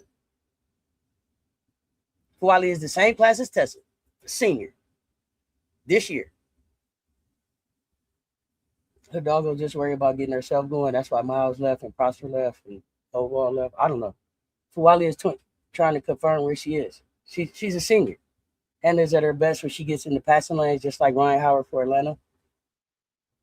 Fuwali girlfriend transferred to LSU. Absolutely not a shot. Well, I couldn't tell. You was like, where Fuwali at? Like, the question wasn't, and this is why I be saying words matter. The question wasn't what class is Fuwali. It was like Hannah did also. Where Fuwali at? Well, shit, Fuwali in college just like Hannah. That's why you got that answer back, because it wasn't clear that you was asking about where she was at in school, what level, what class she was at. You feel me? To me, Fuwali's better than Hidalgo, and she outplayed her their rookie year. Go ahead. But y'all forgot Liatu King in your list of. Oh, thank you. Somebody else, Liatu. I knew it was somebody else. I forgot. Thank you. Keep me and technically, Prosper is on a team. Yeah, Prosper's on the team. I said Prosper. Okay, I missed Prosper, but I didn't hear Liatu King. Yeah, I said Prosper. I said Westville. I said Citron, Koval, Miles. Got them all, I think. Koval? Is Koval in the league? No, she's still playing basketball. I was talking okay. No, I just had to double check. What I named was not players in the league. I named the players that she had a chance to play with while she was at Notre Dame. I see. Yeah. So I want to be clear, not just the players that went to the league, but who she had around her. Because y'all tell me Koval is the shit down there at the booth, but now she wasn't shit at the Irish. Come on, y'all gotta make up your mind. Make up your mind. So I don't know. We'll see. I'm excited to see Fuwali and Hannah are 2 different players. Definitely 2 different players. But Fuwali and Hannah are still one of one of my favorite games to watch go back and forth.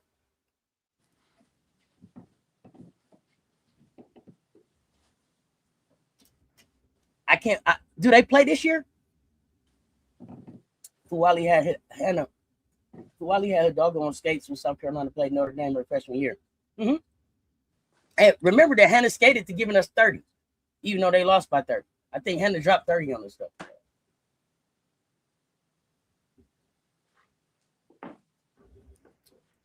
They never want to talk about Fuwali in this conversation.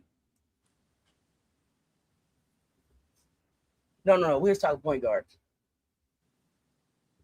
But I believe they're going to try to make Fuwali a point guard as well in the league. So, all the same conversation.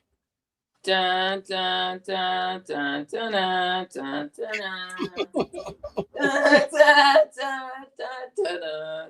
Now that's a little more Revenge of the Sith, but y'all get the point. Death to point guards, because that's what they doing. Yes, they are. You be a point guard. You be a point guard. You be a point guard. Are they a point guard? You have the ball in your hand. You're a point guard. Yeah, okay. So, are we going back to the WNBA now? You know where I am. Yeah. I ain't in college yet. So the question came to me. The question came to me, and I thought it would be fun to have this conversation with the panel in the chat. After Angel's performance against the Aces in Asia, should people be willing to change their Angel Reese take? Which take is being changed? Or is it just a general take? So part of it, well, is it one the person it was the her being able to hold Asia in check, all of that stuff. Okay, so here's we always do this with data. So yes, did Angel play good defense on Asia? Yes, but also Asia scored on Angel. Yeah? Sure. Right? So like if this statement is just that one game is going to change the take, no, but do I think that was a really good game? And then not even just the Aces game, the last game against the Sparks, her going 100% field goal. Mm-hmm. That's great. Do more of that. There's been too many 20 sub-30s too. You know what I mean? And so I just think we have to be honest about both sides of it. And I think that Angel's past week was really, really good. I agree. And I think it's the consistency that we want to see now, right? Like, okay, now let's keep this up. Like, so now you hit this level, stay, consistently until you hit the next level, or no? Brittany, jump in here too. I mean, it shows the capability, and I think that's the game. This is like this week, people can point to and be like, look, see? And it's like, yeah, she's capable. Now let's see the consistency of it. I think that's a measured approach. I don't think one game negates both sides. I don't think one game, one game makes her the MVP, and I don't think one game says that she's not capable either. You know what I mean? Like, I think, let's see, like, I think it was a good week. I think this is the trajectory that I think I expected Angel to be on. Angel said that she was coming in, she was going to work hard, she was going to be accountable, and she was going to try to be what her team needed her to be. That's what she said from being a rookie.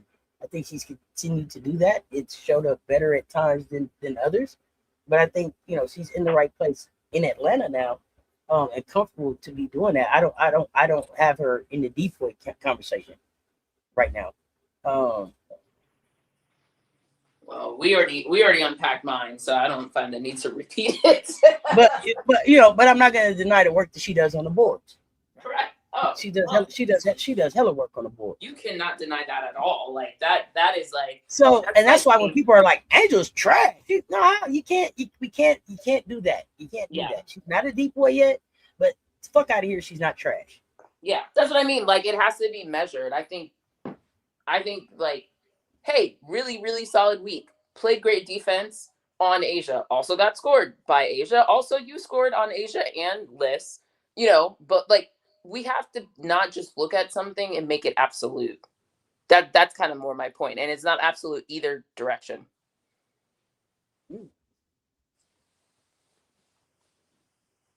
Brittany? I think people need to remember that growth is not always linear.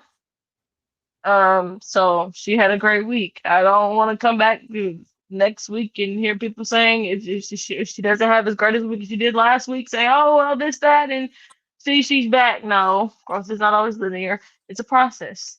Um, Angel has always showed glimpses in a process. She had a really good week. I think the takes for people saying she was trash is crazy. She only gets offensive rebounds off her own missed shots. It's crazy. The talent is there. The ability to just eat boards and just eat the glass whenever, it's crazy. But yeah, it's those asinine takes should have never been takes that people actually paid attention to. It's really just all about them, not only just Angel finding consistency, but Atlanta being consistent. Right. That's the other part. Uh-oh. Now let's have a conversation. Because who's the most inconsistent person in Atlanta? I think Ryan is.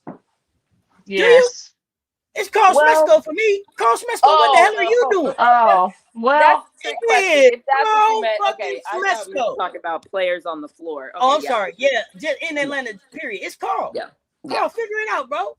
Now I do agree with you when we talking about the players, just like Ryan. But again, I had a take on Ryan yesterday. Like Ryan is in Ryan's way, right?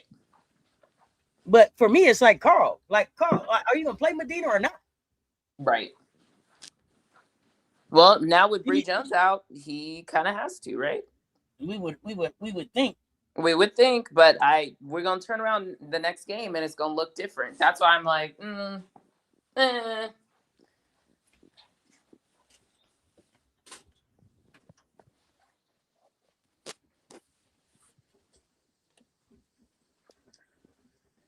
It's one fan base to call Reese trash, and the media try to make that a reality.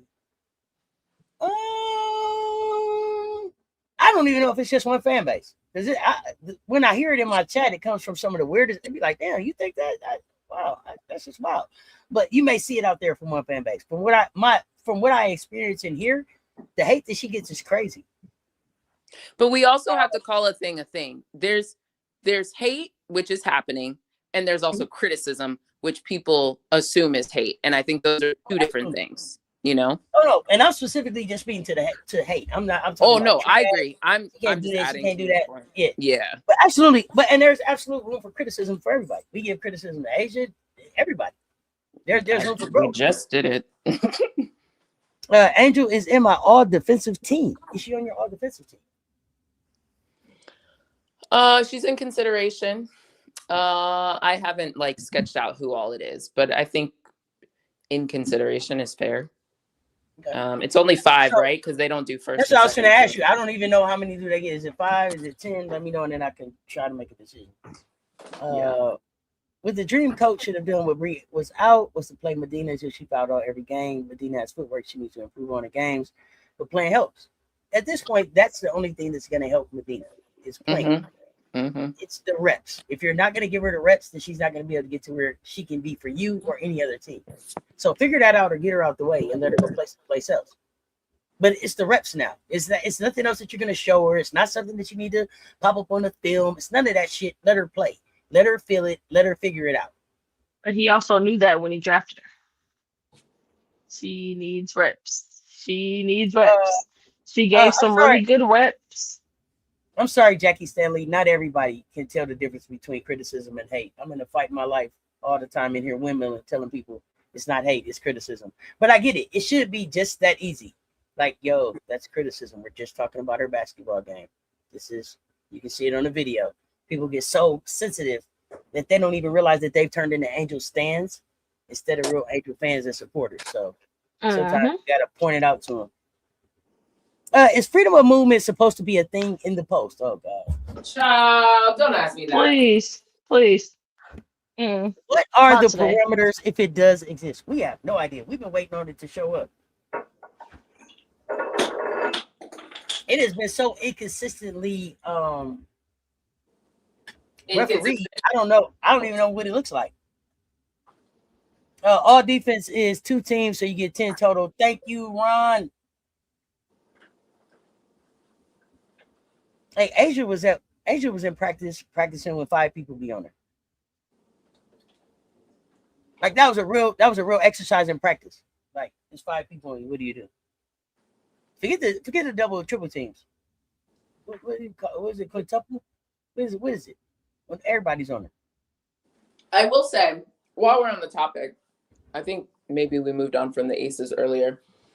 I might have thought it and not said it, but multiple things need to be true for the aces. People need to hit open shots. And at times I do feel like the ball is getting stuck, even sometimes with Asia, or I think she's forcing shots. I'm like, you got 3 people on you, pass it to someone else, or maybe the double maybe sometimes comes late. So that's tough too. But that is my thing, is like the ball is getting stuck in too many spots. And at the moment, the 3 most, the biggest culprit individuals are Chelsea, Jackie, and Asia. So they do need to figure that out, and other people need to hit their damn shots, because even when the kick out is happening, it's a miss, or it's a swing miss, and it's like, whereas you swing and Caleb McBride's hitting that, or fill in the blank someone else, for another team. So people do need to hit their shots. Both things. I mean, multiple things can be true. Absolutely.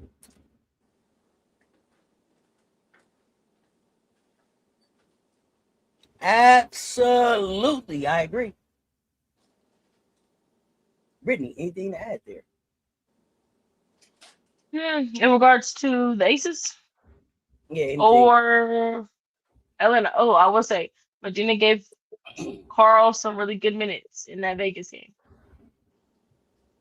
He should build on that. You would think he would know this. Yeah, he would. He should look at the film. Because she did it the last Vegas game, or 2 Vegas games ago. Exactly. Or 3, whatever. At the beginning of the season. See what set she's comfortable in. Figure out ways to move her around. Defensively, yeah, he needs to, figure that out, because the clock is ticking. Playoffs is around the corner. And this team has been consistent at being inconsistent. So for Vegas, hey, everybody already know, between Asia, Jackie, Chelsea, sometimes the ball just gets stuck and everybody just watching. I'm like, oh, okay. There's a couple times in that Atlanta game, I was like, golly, are we gonna do something with the ball? Are we doing something? No? Okay. Next thing you know, shot clock's down to 10. What are we doing? Nothing. Waste of a possession. Waste of a whole possession.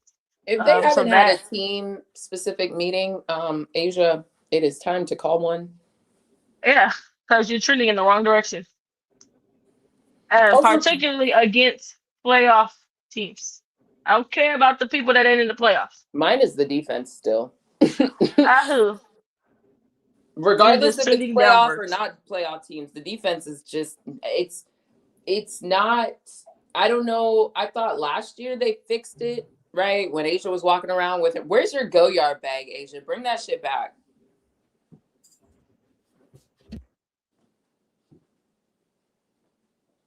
Because she was walking around with her laptop. They need to bring the laptop back.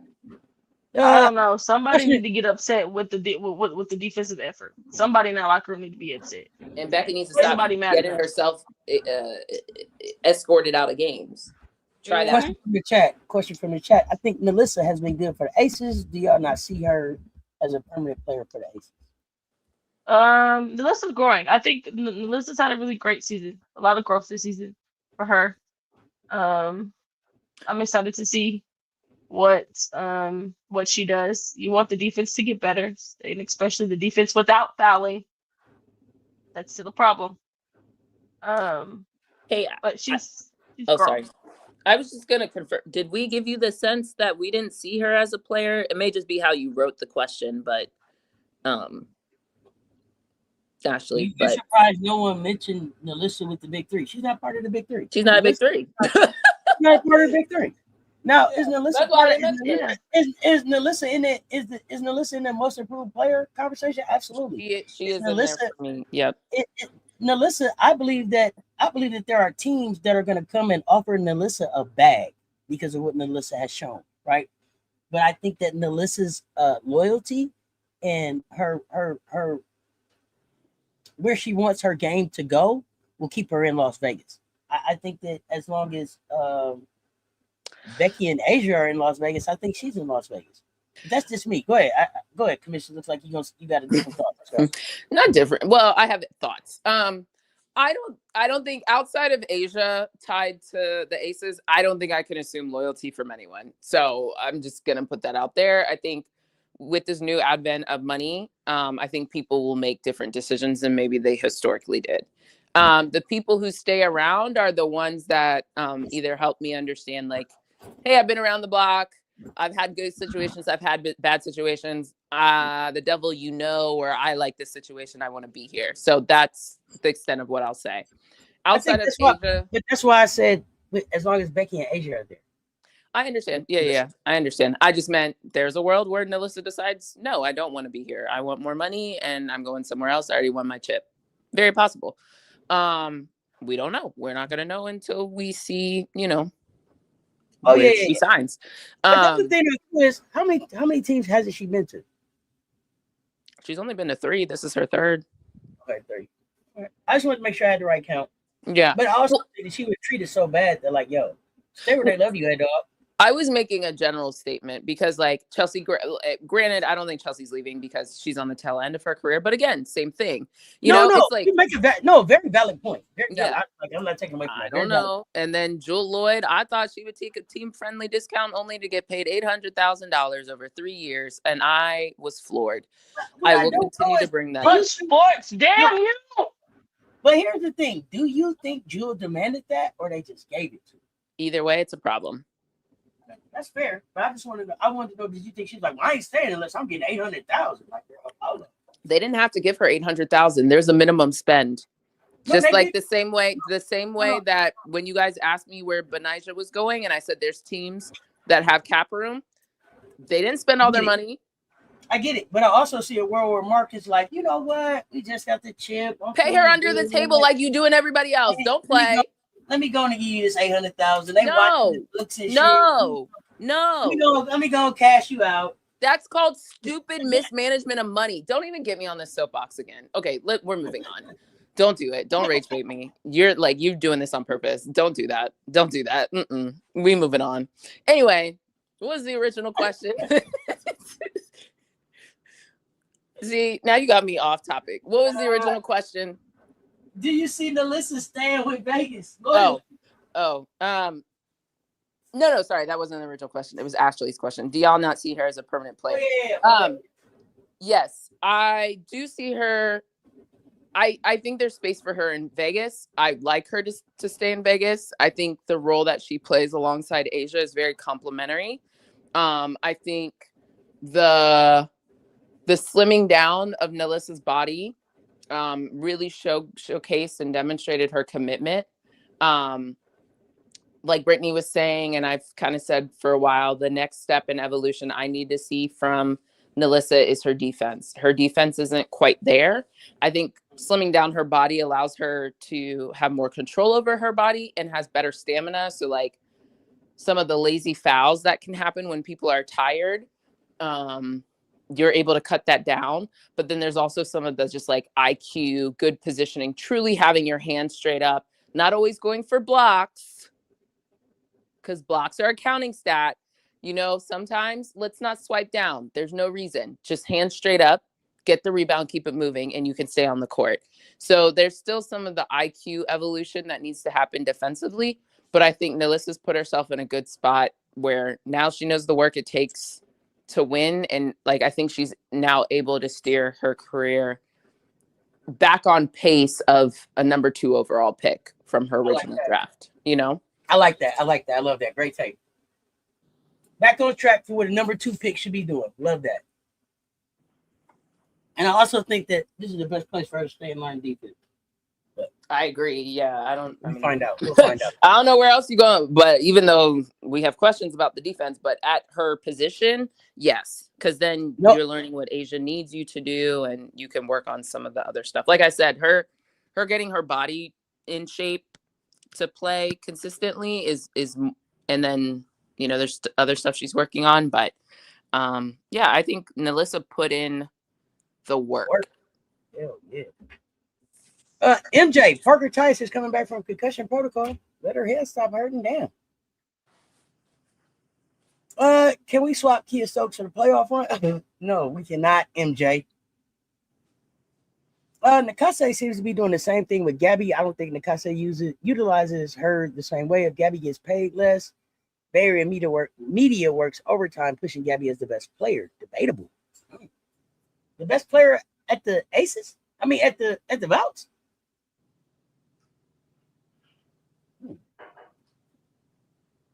I don't know if I thought about who's the best player. Is that a question for us, or are you asking about that? No, this is a comment coming out of the chat. And I want to know, do y'all think that? I don't know if I thought about who I thought the best player at the Aces. It's kind of hard to answer, but I feel like I have a question. Is she the best player, or is she supposed to be? Yeah, okay. With the opposition. That's the question. Is she the best player, or is she supposed to be with how big of a splash it was in the offseason? Okay, can I tell y'all this? I think that I still have a hangover from pre-injury Kayla Thornton. So in my mind, this is still Kayla Thornton's team when she gets healthy. Right. That's right. This is where I'm having a problem. Got it. This is where I'm having I'm not there. Okay. So talk me through Gabby being the best player there, even more than a Kayla Thornton or a Veronica Burton or what we're seeing. But I think that's the hard part. Okay, wait. Do you want to have the Kayla Thornton conversation, or do you want to have do we want to answer the question first? And let's answer the question, and then you can talk me off the list. Okay. So I think Brittany's clarification question is the right one. The answer still may be Gabby, but the second question, the question that Brittany asked, is also super fair. It should be Gabby, but it's Gabby or it's Veronica Burton. But I would say for the majority best player of the on year, the Vouts, they say. That was the answer though to your question. Yes, best player on the Vouts. Yeah. I still think the majority of the year it was Gabby, but the problem is Gabby's stinkers have been lower than Veronica's stinkers. So it's almost kind of like that, whose floor has been more consistent or higher, I guess, the higher floor. I would say Veronica Burton doesn't have her stinkers aren't as noticeable. Whereas Gabby, and again, maybe very tuned in because proud fantasy owner of Gabby, although not last night, her stinkers have stunk. Whereas Veronica is still able to kind of give you some stuff, and it doesn't feel as glaring and as noticeable. But when Gabby is off, it feels very noticeable. So I don't know if that really answered the question per se. I think if someone would just say, hey, you got to answer the question, who's the best player on the Valks? I'll say Gabby. But Veronica has a strong Our case. stinkers are better than Gabby's stinkers. Yeah, that's what I'm saying. Okay. The floor is higher. Yeah, I have a question. Is best player on the team based on skill set or impact? I think it can be a little bit of both. A little bit both. Okay. But if I had to lean, maybe it's impact, because if you're the best, you should be impacting in the areas that are your strengths. Okay. But yeah, the impact component should be it. And I will say there's games I feel like Gabby's taken over and impact and had her fingerprints all over those games. And Veronica has kind of fallen by the wayside, I would say. But I think that's why it's kind of hard. I think I'm a little bit in a recency bias, but I still think it's Gabby. Go ahead, Brittany. Your thoughts. I'm going to say Gabby. And the answer is about skills. Is it necessarily the skill set or the skill set or impact? I think it's a mix of both, but really, I think the impact is the part that makes it is the bigger thing that makes you like the best player, because the best player typically has the greatest impact on the floor, and their impact is felt, whether it's through scoring or whatever else. Because there's people with that have a really high skill set, but you just don't feel their impact all the time. Because hey, some days when that they not shoot, like if their skill set, hey, they're a really good shooter, they're not shooting well. What else is their impact? How else are they impacting the game? Because they still need to have some type of impact when they're not shooting the ball. So when they're not shooting the ball well. So I think it's a mix of both, but definitely just the impact is what really makes you the best player. Okay.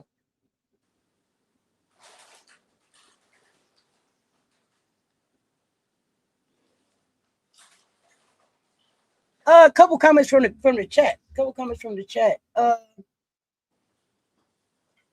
Bouts are a strength in numbers team. That's why I know all WNBA players, even with the second seed. I agree with that. Strength in numbers, no all-star, kind of just playing ball. To me, the most consistent or maybe important player for the Bouts this year has been Salon. And maybe Chin when Veronica has been meh. If Salon doesn't make those shots, I don't know how they win. How do y'all feel about Janelle Salon this season? Tell me about what Salon does on the defensive end. Nothing, because I'm looking at Salon's on my fantasy team. So let's talk about it. Nothing. I ain't getting nothing. I was gonna say, I was like, Salon is very hit or miss. If that shot's not going, if that scoring's not going, all right, y'all gonna have a long night. It's gonna be a long night. Because it's like, how else is she impacting the game? 1 second, Josh. She's not scoring. So there's that. It's like, yeah, she's Salon's not afraid to take the big shot. She's never been afraid to take the big shot over there. So she did it last season. But it was, hey, okay, cool. But you have to get to the big shot. There's a process before you get to the big shot. So what are you doing in between you taking the big shot, taking and making the big shot? Just because you took and made just because you made the big shot, that don't make you it might make you the hero in the moment when they watch the replay. But what was your impact for the other minutes on the court?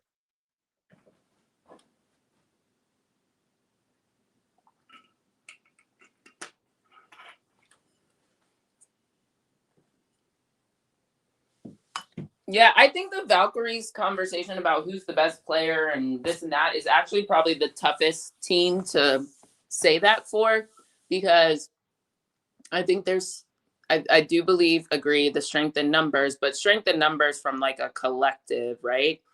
I do think getting Gabby this year helped raise the floor of the team, right? Again, I'm still very surprised they even ended up atop. What are they today? 2? Are they 3, 4? The top whatever seed, because I didn't see it. I saw them making the playoffs. I think I had them at maybe like a 5 or 6. I also assumed LA would be utilized better, but again, we've talked about that. I think it's hard. Valkyries is a hard team, and that's why, therefore, I feel like their ceiling is only so high. The consistency of who shows up is not consistent. And that's the thing about the playoffs. In the playoffs, it's like, yeah, like the best players we know the best players are gonna show up. Your stars are gonna show up. So for them, it's like the rotation changes. Exactly. Yeah. The best players stay on the court longer. Yeah. So that's the thing with them. So kudos to them for getting their second in the league right now, higher than I expected. But hey, well, no one cares about the regular season when it comes to the postseason. They don't care what you did in I don't care what you did in the regular season. When the postseason happens, round of applause to the Lou. Great job. You made it to whatever seed you made it to, but no one's gonna care if you're a first round exit because you were a round exit last year. So whether you're 8 or 2, didn't make a difference if you're a first round exit. Just saying.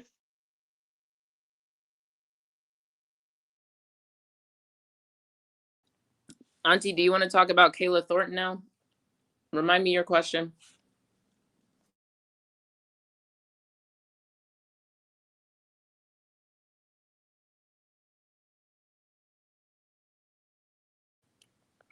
Can you hear Auntie? Oh, okay.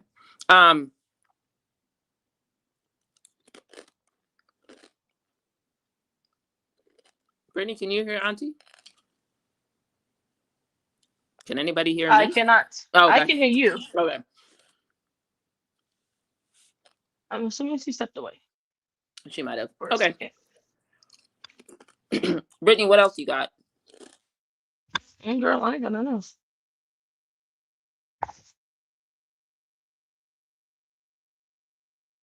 Question is, what else do you have? I think we was about to wrap up. I said, wait 1 second. The last question that I had for y'all was about the fan throwing the another green thing on the floor, out on the floor, and I'm tired of seeing. It's disrespectful to women's basketball.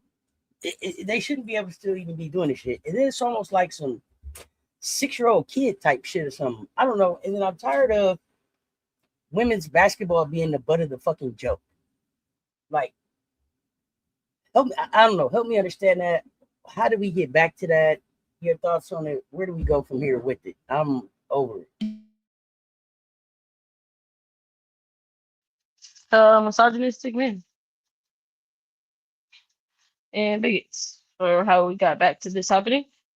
Yeah, people that love to say, oh, yeah, they don't care about the WNBA, they don't care about the WNBA, but you sure do come to games and do weird shit for a league that y'all don't care about and a league that's not growing. Okay.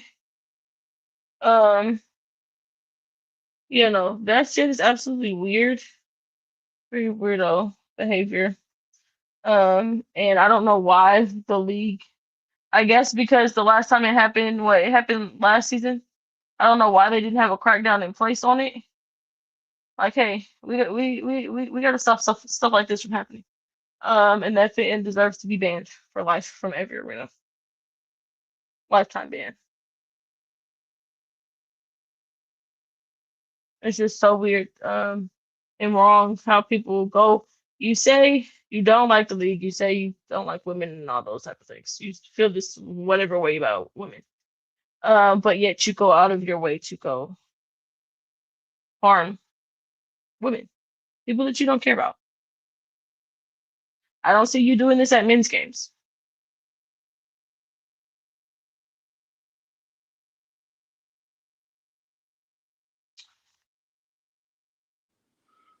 Okay, here's my problem with it. These are the exact fools that y'all are trying to attract to your fucking There we league. go. Why? That's what I was gonna say. Why? Why? You don't need that money. You don't need that interruption. You don't need that headache. And this is what I've been calling about the W. I said when they decided to get in bed with all money is good money and racism is good for the sport, because that's Kathy in so many words. She didn't say racism, but she was asked about racism, and that's how she answered the question.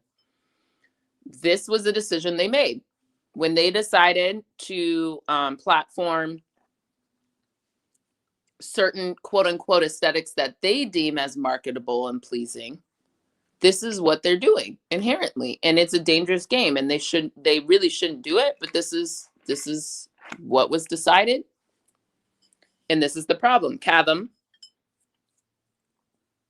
And I want to jump here. Oh, I'm sorry. I want to go ahead. I'm sorry, Commish. Go ahead, finish. No, I was gonna say, and they've decided that viewership is what they want, and all these eyes and stuff like that, which I understand the desire to capitalize on the situation, but you ain't got to sell yourself to everybody. All money's not good money. And instead of being intentional, they're laughing at you. right. What? And instead of being intentional about who's our core audience and who do we want to bring into that fold and expand, they just decided to open the whole thing up and just let anybody and everybody come in. And so that's why when people make comments like, these aren't our fans, no, unfortunately, some of them are. Because if you define, how do you define fandom? Someone who buys a ticket, someone who watches your sport, someone who talks about it. Yeah. If that's your definition of fandom, then these people are your fans. And Mike L, I see you saying that as a man, I love and support women athletes. I love that you said that. And MJ, I see your comment. They bring up the most extreme examples to pit men versus women in sports when women's sports are usually played and viewed in different ways. What's crazy to me is, I mean, growing up, tomboy, whatever you wanted to call it, I didn't, for as much hate as the WNBA gets, I didn't get that much hate being a basketball player. Boys was like, oh, you can hoop? Let's hoop. That's what athletes do. So it's the pitting the men versus the women that ain't even necessary, because I see really, now listen, I'm not going to act like there are not some men that are showing up for the clicks and views of it, but there are some men who are really showing up out of the NBA for the love of the game. And you can see it in the way that they show up, in the way that they continue to show up, in the way that they fan out over the games and the players. Now, I'm not talking about the ones that showing up for clicks and views. Even some of my favorites seem like they showed up for clicks and views more than just the love of this women's game. But there are genuinely men that love the game. But I think my thing is, so what if they don't?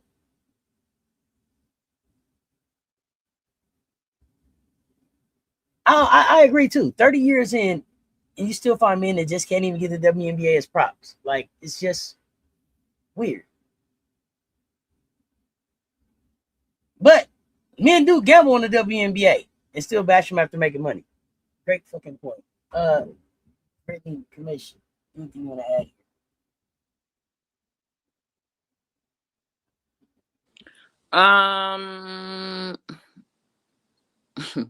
I don't even know what to add. Like, it's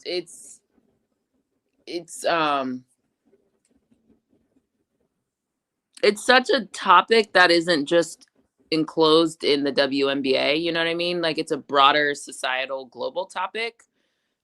Because even the conversation, which I agree with you, what are you laughing? I missed something?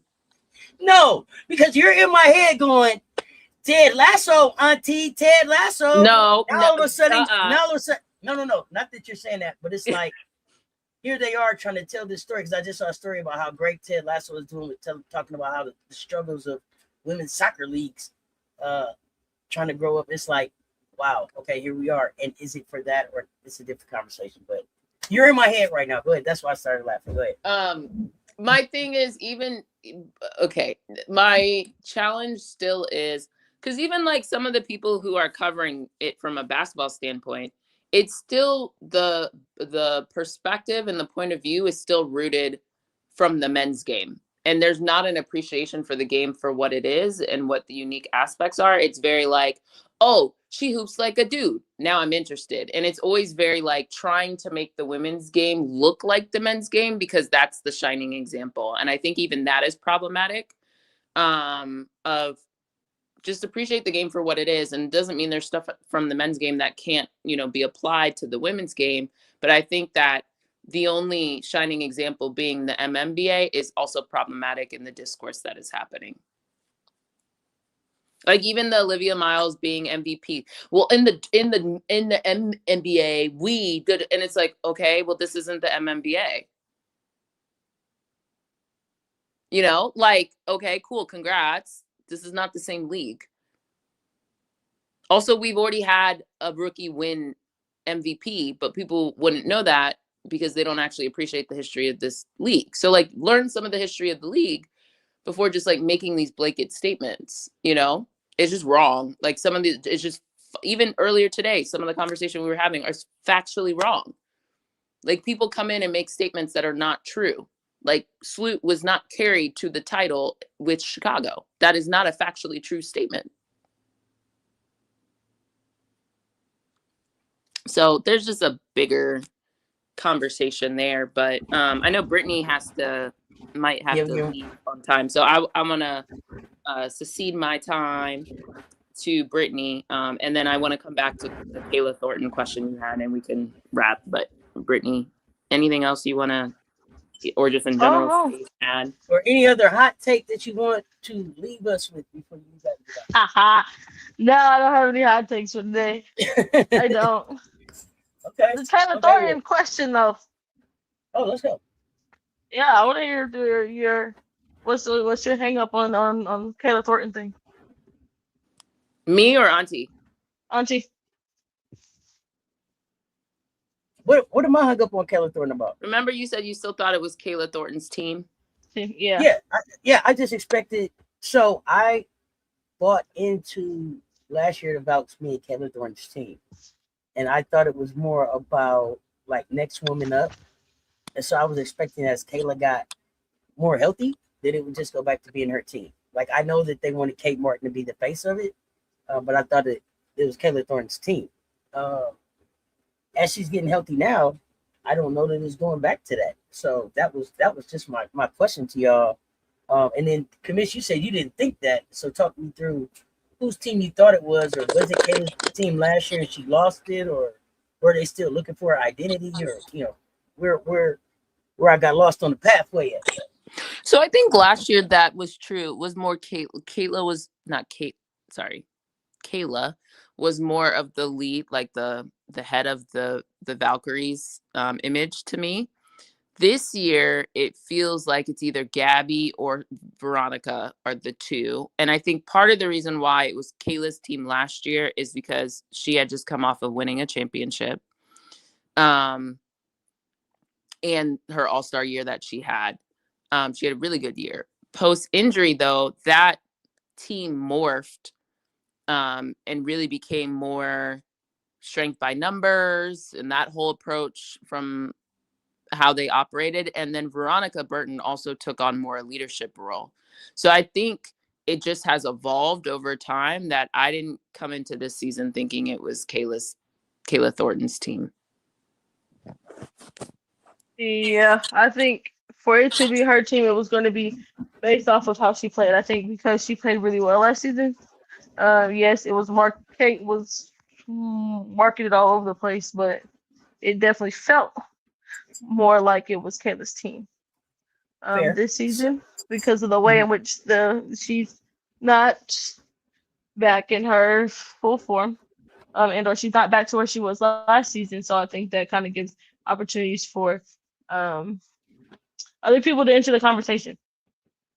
And I think Veronica Burton has done a good job of stepping up and kind of carving her own role into this team and the leadership part of the team. So okay, did you all think that Gabby coming to the team, it automatically made it her team? No, not necessarily, but in a way, I'm not surprised. I think if you remember, one of the questions I had even for fantasy basketball was, do I draft Gabby or do I draft Kayla? And I didn't know which one was going to be the better option because I just wasn't sure. I ended up going with Gabby. Ironically, Brittany, I think, got Kayla. I did. And that was, and I needed to punt. And I did. And she punted off of that. Because I ended up going with Gabby just because I was like, well, she did just get the money. And I know Gabby can play defense and she's not coming off an injury. So it was like, I think that's why I ended up just going with Gabby. So yeah. All right. I like it. Well, we're gonna keep watching. Mike L, welcome. Yeah, Gabby be balling. Oh yeah, we love to hear Austin game here. Hey, hit the like, hit the share, y'all. They both right there. If your first time here, hit that subscribe button, mash that notification bell. Do not miss the next pull up. Commish, do you have any hot takes before we get out of here?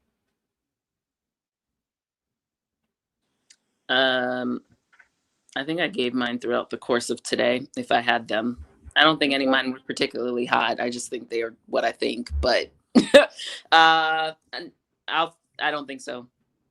All right, go on. Leaving out of here. And for those of y'all that watch tennis, you got Coco Golf coming up at 7:30 tonight.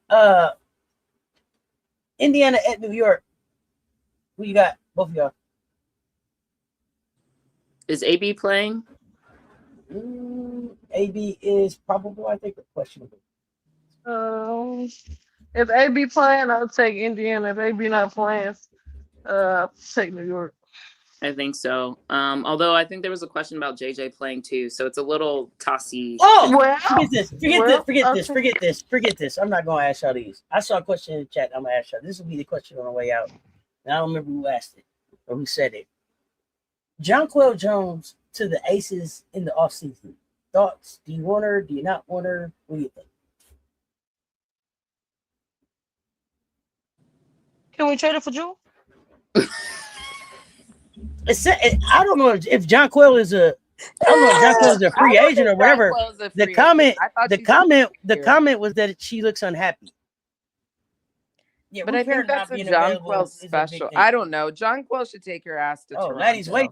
Hell no. Shonda Del Rey said no. Yeah, I'm not really interested. She needs to go to Toronto with Sandy, maybe. I don't know. I don't think she'll come to the Aces anyway. So like, and also that's not quite what I need. I need people who are going to play hard and defend hard more consistently. And JJ doesn't fit that. I don't know if JJ will do that in the Vegas. She might do that somewhere else. So it's a little hard. I don't know. That one, I don't know. If she's interested and she wants to play and not just ride on some coattails, then come on. But why would you do that when you could just do that? And they let her shoot all the damn threes she wants to shoot. I just, I don't know. I don't know about JJ. I don't know. It's a no thank you for me. That's a no thank you. It's a no thank you unless it's for Jewel. You believe they don't want no black players on the Liberty roster? Team No Black. Team No Black. It's a few of them. You know who's not Team No Black as much anymore? I'll give it to Portland. They're not team. Well, Seattle's always been black. You know that's my chocolate city. Go ahead. Exactly. I meant Portland. Portland started off the year Team No Black, but then slowly and Sylvia Fowles got there, and they was like, "Hey." No. That was with Sylvia there. Remember when they let Sug Shutton leave and what's her name? Girl from Haley leave. They were kicking black people out left and right. The only black people for a while was Koch and Sarah. Now they have Sanaya. They've like accumulated people over time, so they're getting. They gonna get some more. They gonna get some more white. Yeah, they looked hella white last night. That's okay. A lot of their talent sitting on the bench. We gotta get Brittany out of here. We appreciate y'all pulling up and rocking with us, y'all. 133 in the chat. Hit the like, hit the share. They both right there. If you appreciated the conversation, hit the tip jar, hit the algorithm, super chat. We appreciate all that. Commish, Brittany, as always. Hey, this thing doesn't work without you two. Thank you for pulling up. We are back next week. Next week, we are gonna talk. I think, FIBA World Cup. So be on the lookout for that. Sneak peek on that. Tons of stuff coming up, y'all. Be on the lookout for the alerts. And we're gonna get out of here until next time. Y'all know what it is. Y'all stay tuned. Talk soon. Commish, Brittany, thank you so much. Baseline Brunch. Let's talk sports, y'all. We out.